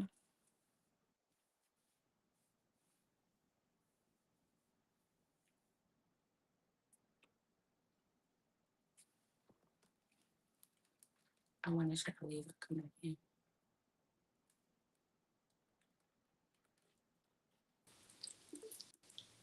Okay, I can see you now. it's the storm. I live in the sticks, so Oh, okay. it's been storming since before we got this like lightning and thunder. Right, because he did go out. But I'm like, yeah, so I can't say yes. Yes. I can't say what yes because they are like I said they're pretty much a replica of me and just in many little forms. Mhm. They're very emotionally intelligent. So even on the days that I don't say anything, I noticed that my presence was heavier enough that everybody want to be up under me. Mhm. And I adore it because I never want to unload on them to make them feel like they're responsible for my happiness, my calmness, my Right. state of mind. That even without me saying anything, they know to replenish me and to give me that nurturing to calm my nervous system. You know, so yes, I can say yes. Yeah, I knew that that was the case. I just wanted to hear it because Yes, most times you're unable to belong without it, right, right? It kind of keeps you stuck and stiff right. and hard. You know what I'm saying? And so I'm happy for you for having that, because that just adds more to you, which makes you more valuable to others. Right. And what I can say is no matter what I was going through, I know I was never disregarding to nobody. Like I was never disregarding to nobody. I was never agitated or easily frustrated with nobody. It's just like y'all problem ain't my issue is not y'all issue. I never mirrored anything that I went through or what I'm going through and made anybody feel that. It's just it's just not part of me. It's not a part of my it's not a part of my character. It's not a part of me at all. So it's like no matter and no matter how they treated me, like some people With the when you learn emotional intelligence as young as it sounds like that, yeah, that's it's the just reason like why. You know what I'm saying? It's like even if you wanted to, it probably even if I wanted to, I don't have the capacity. Like, yeah, if we gonna go there, we gonna go there. But then I understand, we on two different playing fields. Like we completely. on two different playing Mm-hmm. fields. So even if I was to take it there, or if I was to challenge you, what I very well could and probably run circles around you, it still wouldn't balance the scale. Mm-hmm. It wouldn't balance the scale because then what? Then what? We're gonna tick Right. for tack. Mm-hmm. Or I can show you that I really do have the tools to really trump whatever card you It throw make out right. there. Mm-hmm. Mm-hmm. But then what? It's all good, because even with a mask, I have been accustomed and instilled to see beyond that point. And a lot of times I cannot stand it.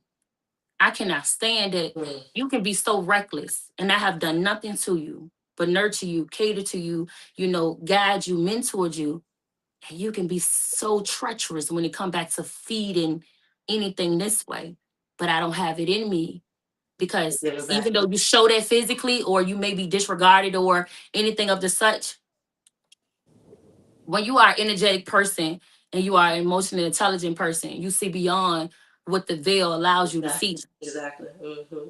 And I tell my nana that all the time. It's just like sometimes I be wanting to treat people how they treat me, but then no, I don't. Mm-hmm. No, I don't. You I really don't even want to don't. take you up on your Even if you offer feel like because they deserve it, you really don't. Mm-hmm. I don't deserve it. Like the way people respond and things of that nature, like I don't. I don't. But I don't even want to know what the process and thought that you have to even made you think that that Get was you to okay. that point. I don't want to think like that. And I even tell my brothers that too when they act, when they don't understand why a person. I don't think you want to know what it took for that person to actually respond to you that way. I don't want to think like you. I don't want to know what you've been through or why would you do me the way. Yeah. It takes too much. Yeah, it really does. It takes too People don't. much. I don't think people realize the level of energy that it takes. It take more to even treat a person like that just to Way just be more. authentically genuine. So I was like, I don't even want to know what it took for a person to even go out of their way because as adults, as humans, even as a child, I understood if I did X, Y, and Z, I thought about that first. Right. Before I proceeded, I thought about that. So before I was nasty and rude to you, I thought about my Yeah. response to you. Mm-hmm. So if I can comprehend that as a child, you as an adult, you purposely done X, Y, and Z. You purposely responded X, Y, and Z. Mm-hmm. It's It okay. was We're intentional. not the same. We're not the same because if you can do that, then I don't really want to process the thought pattern to that Right. at all. And That's I'm grateful that I even had that emotional intelligence coming up as a child. But I'm gonna hold everybody accountable. right. I hold everybody accountable, and I'm not gonna bite my tongue, and I'm not gonna walk on eggshells just to please whomever. I'm gonna call you on your bull. That's just what we gonna do. But do I want to know why you did what you did? No, Yeah. no. Yeah. Um, I just Well, keep I it meant to do this moving. early on, so I want to do this before I forget. Congratulations on Sweet Thing dropping Thank you. and your Thank role in you. that. I meant to do that as my opening.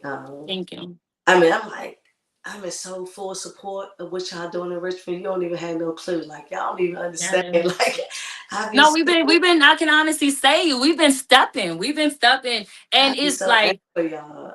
it's movie after movie, connection after connection, and even when we all come together as one, but we all have our own journey separately. But Mhm. it's just like the family oriented support and the push, the drive, and the pick me up. Every day not smooth. Every day is I'm not sure it's smooth. not. Mm-hmm. Is a lot of tension, is a lot of emotions, is a lot of, working hand in hand, putting everybody brains together, stepping back, visualizing and trusting each other to lead or, to correspond with one another effortlessly and to have, all of us be able to do it without getting so wrapped up in Right. like competitiveness or ego driven behaviors.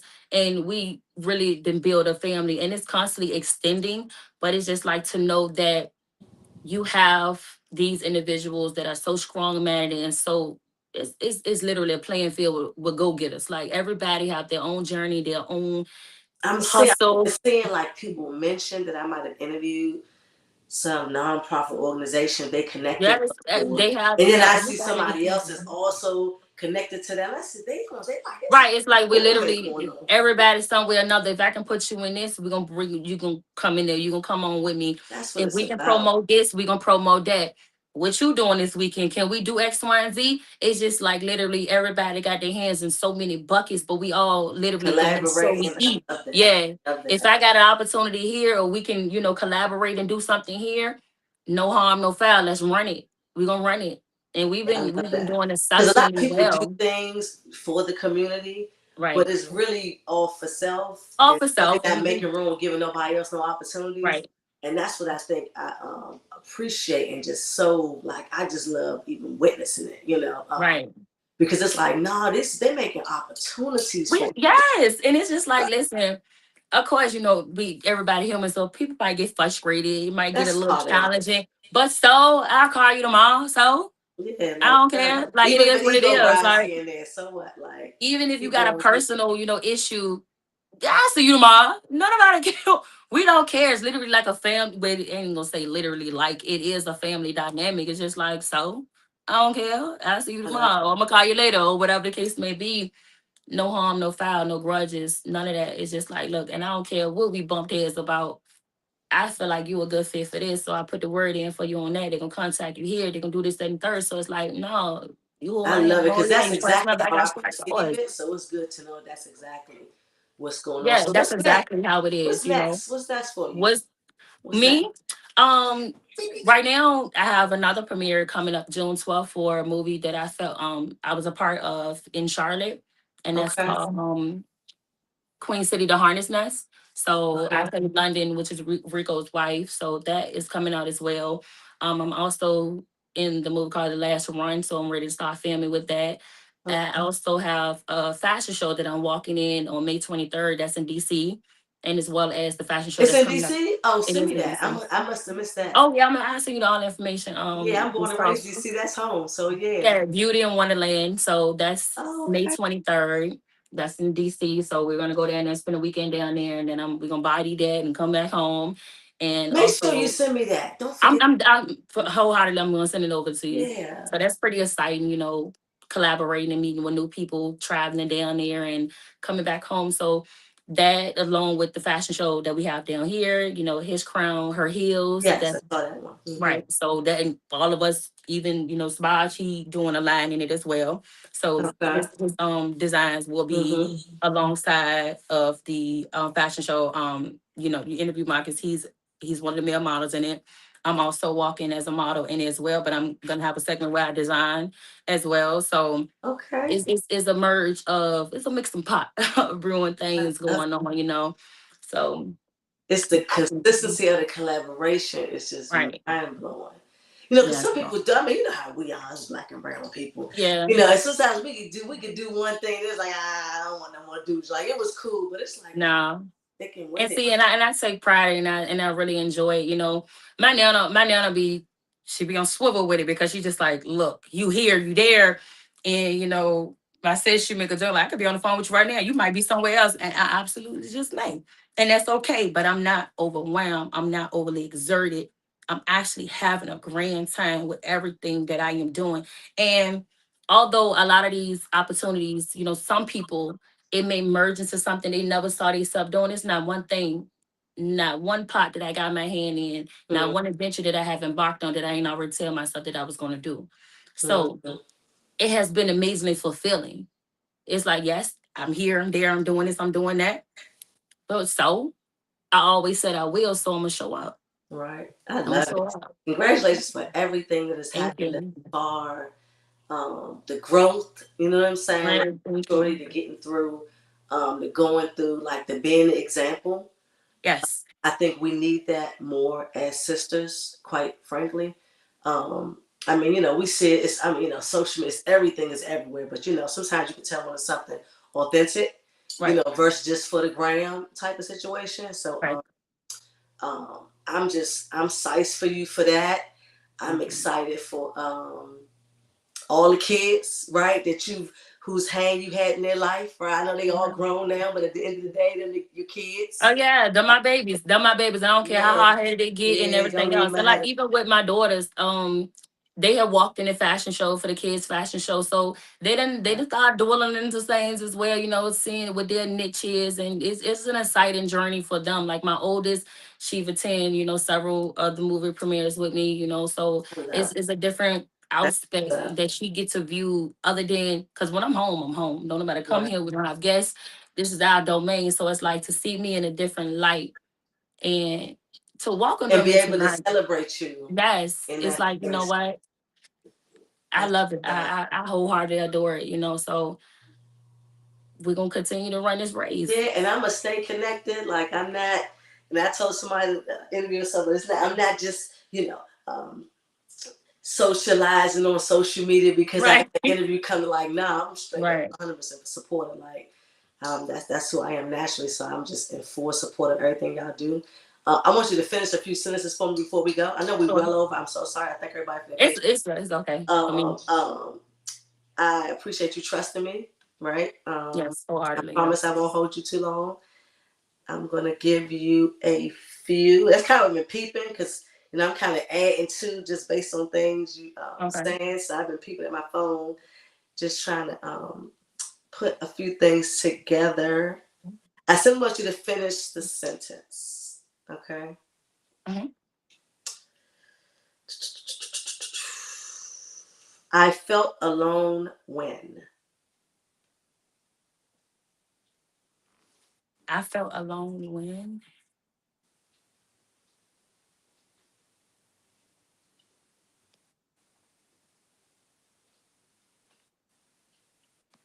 I felt alone when I was younger. I felt alone when I was younger and I didn't have the answers as to why I was being placed on the outskirts. So I felt alone when I had to process my emotional disconnection with my mom. I felt alone when because nobody else had the answer. I didn't even have the answer. So I felt alone then. I just wanted someone to. I wanted someone to view my situation and everything that I was going through and be proactive. I wanted someone to take initiative. I wanted someone to check on me to see how I'm doing, even if it wasn't financially. I wanted them to be there emotionally. I wanted them to, even if you couldn't show up for me because you feel like I'm so headstrong, I wanted you to be more in tune with the needs of my brothers, my daughters. I wanted them to be present. Yeah.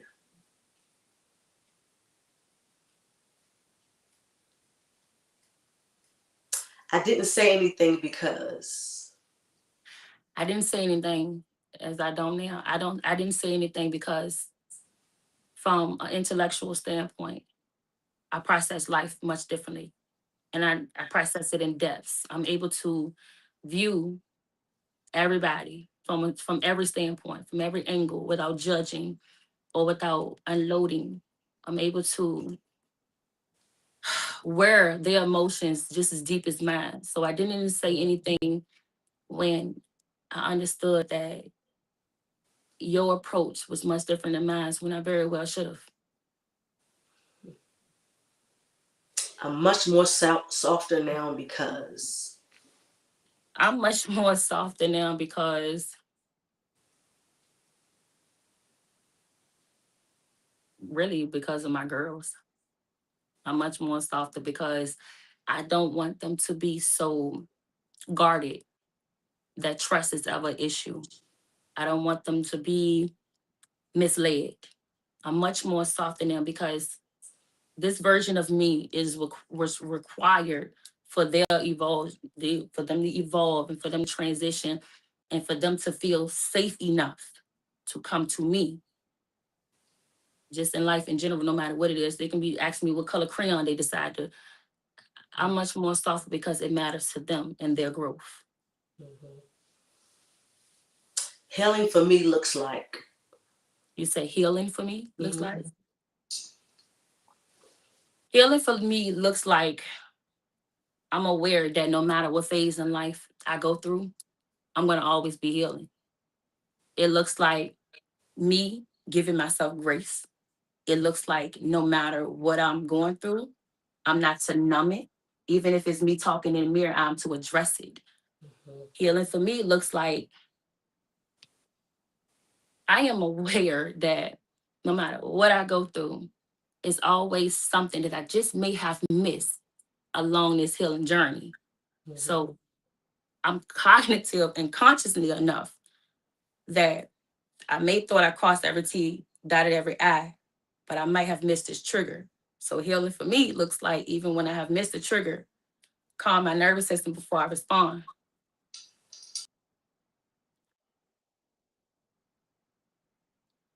and keep on going.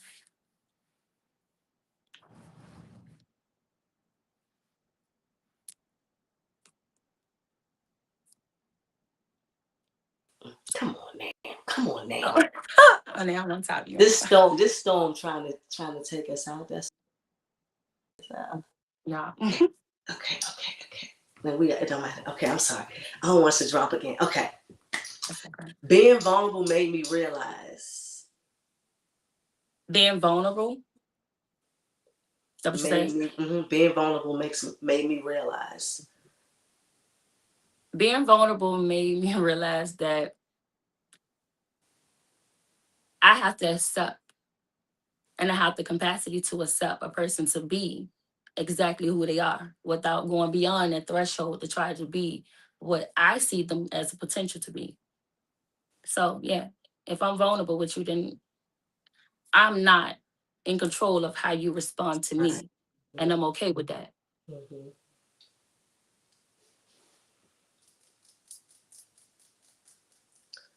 Losing my mom helped me evolve into. Losing my mom helped me to evolve into the woman I am today. I always had it instilled within me. She laid the foundation. She showed me the blueprint. But losing her made me aware that I am not to force anyone into a connection or a bond or a union. That it made me aware that I'm okay with disconnecting, disassociating from whatever bond and connection, because I lost one of the most important women. She gave birth to me. So if I can process life and evolve and grow, losing her helped me be okay with connections that just may not be forever. Mm-hmm. If you could have a conversation with your mother right now, what would it be like? Just to her, like, all this stuff that I'm doing. Well, I talk to her all the time, but if I can have a physical conversation with her, it'll literally be just to gossip to her like I gossip to my grandma. Because let me tell you how this person played with me, and let me tell you how I'm ready to do this, and then I actually do it. Like, if I could have a conversation with her, to be honest, I tell her thank you. Well, I tell her thank you all the time, but girl, come on, let me show you something. Like, let me tell you all the things that I actually said I was going to do and that I'm actually doing. It will be. I would want to know honestly how she feel that I didn't have several children that she didn't even watch grow from a physical standpoint. So I would really want to know her insight as to what she watched from where she at versus how she would have, maneuvered if she was actually here. But I'll gossip more than anything, like, because it's a lot going on. It's a lot to celebrate. Right. So it's like, I see. I love instantly got excited. I love that. right. It's like, I be saying like all the time, like, if I could just call her real quick, like, what I call my nana, and I talk my nana head on too, but it's just like she definitely the next best thing. But it's just like my nana, like my own human diary. Well, my daughter too. But it's like, if I can tell her, if I can just have a conversation with her, it's just like overload. Like, I will, because let me tell you that. Like, so yeah, that would be exciting. That'd be dope. What hurts me the most now is. What hurts me the most now is that I continue to merge with individuals that are so disassociated and disconnected from emotional intelligence, that even though I exude with so much mannerism and so much pose, and I'm very, they can tell that I'm intelligent. It's just like they would take that and unnecessarily utilize it for their own gain. And because I know my assignments, I have to charge a lot to the game. So it hurts me when I am so genuinely open and willing to journey with whomever that I cross paths with. And in terms, it's not a mutual gain, or it's not a mutual transitional mirror. So that hurt me a lot, even, no matter what it's friendships, situations, relationships, business, it's just like I'm a genuine person. And I feel as if though I over process and think, because if I know that I can give you more, I still show up. Mm-hmm. So that alone hurt, because it's just like, Yeah. I can throw all this to the wolves and say, what the hell with it? But I don't. Because what if I do it too soon? And the knowledge and the tools that I had, or if you was to double back and you needed my support, or, my insight, what if I walked away too soon? Mm. So that hurts. I wasn't prepared for. I wasn't prepared to be handed a baton. I wasn't prepared. I thought I was ready to start my career, and my daughter was already spoiled. But it's just like, in my mind, oh, I can make this. She can get that. We can do this. I can save that. I wasn't prepared to run this race, and I sure wasn't prepared to run it alone. I wasn't. I didn't wait. To me, I used to be like, well, if she was sick, then maybe I could understand. Like I could have understood, like, oh, I would have had time to like develop and Processing. process it a little better. But I'm like, I was just on the phone with her. She was just okay. But then as I got older, I ponder a lot. Like I'd be like, I didn't even know she was ready to, but she showed me signs. Even the night before, she showed me signs. That was much out of her character. So it's like when I thought that I didn't know, or I thought that I didn't get a signal or a sign, she actually did. Yeah, she did. She actually did. And I wasn't willing to blame anybody for their absence or the things that they did not do, because we all lost the same person and I didn't know how it affected them. But I was also more excited that no matter how this thing went, we didn't rock out like we did. We did not end this journey. We're still on the journey together, but my mom did not part ways before we was able to mend things. Right. So I was more grateful than anything for that alone. Right. Like no matter how confusing this thing is or how much it's get heavy, a lot of people don't get that. Right. A lot of people don't get the correct things that went wrong. A lot of people do not get to apologize or to get that understanding and then build that bond back up. And on top of that, that lady never told me she loved me. And I got that. Got that, yeah. So how can I be mad? How can I what more can I ask for? You know? Absolutely. I got two more.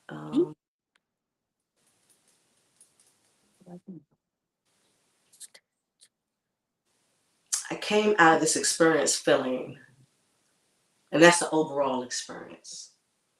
I came out of this experience feeling satisfied, accomplished.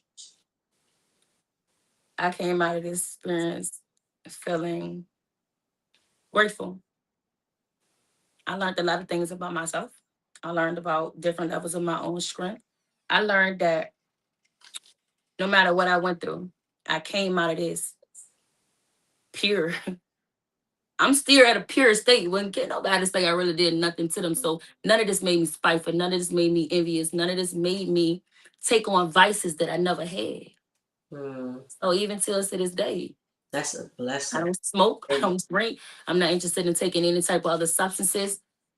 It's never been a vice. So it's just like I came out of this thing pure. unscathed. Yeah. Um, I felt exposed when. I felt exposed when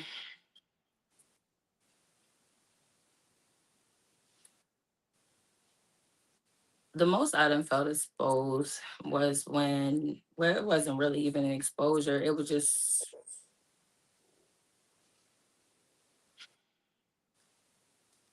I would say, when, like me and my little brother bumped heads and the conversations or like any interaction that me and him had, even if it was false that he took it outside of our home to spread it. So, and I'm never the person to, I never cared enough to clear up any rumor. I never cared to defend whatever what was said. I just feel as if though if a person accepted anything that seemed as if though it was just a tad bit out of my character, then you wanted to accept it. So I was okay with moving forward and just never addressing that. But that was mainly the only time that it was just like, why would you do that? Yeah. Why would you do that? And why would you paint this picture of me when none of that is true? Now, if I said it, then I meant it, so I'm not apologizing. Now, if I ever apologized for anything, it was more so how aggressive I said it, because I probably just overly frustrated. But if I said it, they all know I meant it. But don't put me on the forefront like that and have other people view me in a certain way, in a certain light. And yes, he was young, but that was the only time that really crushed me for on a serious note. And we didn't have conversations about that as well, and he's elevating and viewing life much, much differently too. But I don't think he took it into consideration, like you taking me out of my element. Right. And you literally handing me to people who most likely don't even want to see me succeed. Mm-hmm. So that was definitely a time when. So if there is a young lady, and I don't mean young in age, maybe just young in experience, that may have faced or may be facing a similar situation where they have to pick up a baton, a torch that they're not prepared to pick up or they don't feel prepared to pick up, what would you say to her? I would say to her to trust herself. The trust, if I just feel as if though the overall glue to all of this was the fact that I was confident enough to trust myself. I understood that no matter what went on, there's no way that I'm gonna drop the ball on myself. I don't care how it looked, I don't care how I felt. I trust me enough to know that I got me. And in a shape or form, like I would tell her to trust herself, to seek different levels of her own strength, of her confidence. More than anything, show up for yourself. Speak up for yourself. Challenge whomever. Even if you feel as if though, like, even if you speak up and they feel as if though they at a certain caliber, make sure you honor yourself enough to let them know that this is where you stand. And if so, I would tell her not to do it alone. I would tell her not to do it alone. I mean, some people do not have that option, but if it is available, no matter if it feel cringy or no matter if you don't know how, hell, write a letter, write it down on a piece of paper, slide it somewhere, but do not embark on that journey alone because it can get, if you do not know or don't have the emotional intelligence or mental capability to stay sane, it can get ugly. It can get ugly and it can get dark. It can get scary. But I would literally tell her to trust herself. And if you have anybody close knit to you, be open enough to trust them as well. If that's the case. I mean, like I said, some don't. But trusting myself, I can promise you, trusting myself is what got me here. You Mm-hmm. know, I done been on every spectrum of it. I always trusted myself not to be codependent on a substance. I always trusted myself to even give myself grace. I always trusted myself not to be emotionally overbearing to others. Even if I got to get in that shower and cry it out, I'm going to thug it out. I'm going to get myself together. I'm going to put my clothes on. And what we doing?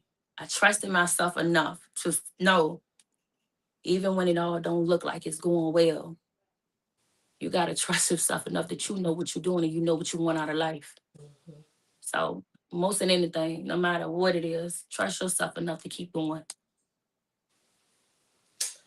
God bless you. It's a pleasure to have this dialogue with you and hearing your story and your strength and your wisdom. I look forward to seeing everything else that God has in store Yes. for you and everything that's going to unfold for you and your family. Um, I am by saying if anybody look for any real estate properties, investments specifically in DC, Maryland, Virginia, or Florida, please reach out to me. That is Davis Development. If anyone looking for any rental properties, residential or commercial in DC, Maryland, Virginia, reach out to me. That's Air DDG.